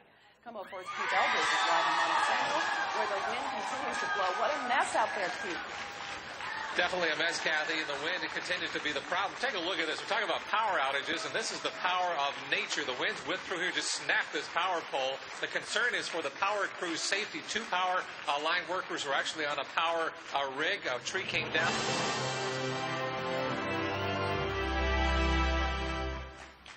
How cool is this? I must tell you, first of all, this is particularly gratifying because when we work in a market like Seattle, every station does outstanding news and programming every single day.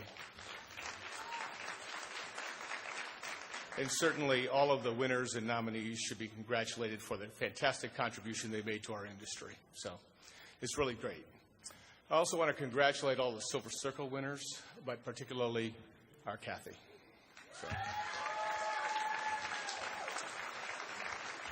I'm going to let you in on a little secret, although it occurs to me it may not be a secret. General managers don't actually do anything. What we do is hopefully surround ourselves with intelligent, passionate, hardworking, focused people. And then you get out of their way and let them do their job. And unfortunately, that's what we have at Como 4. So I want to thank all of the people that are here. Thank you so much. This award goes to you. I'm grateful and humiliated, humbled, rather, humiliated normally, humbled to be working with all of you. Thank you so much. So.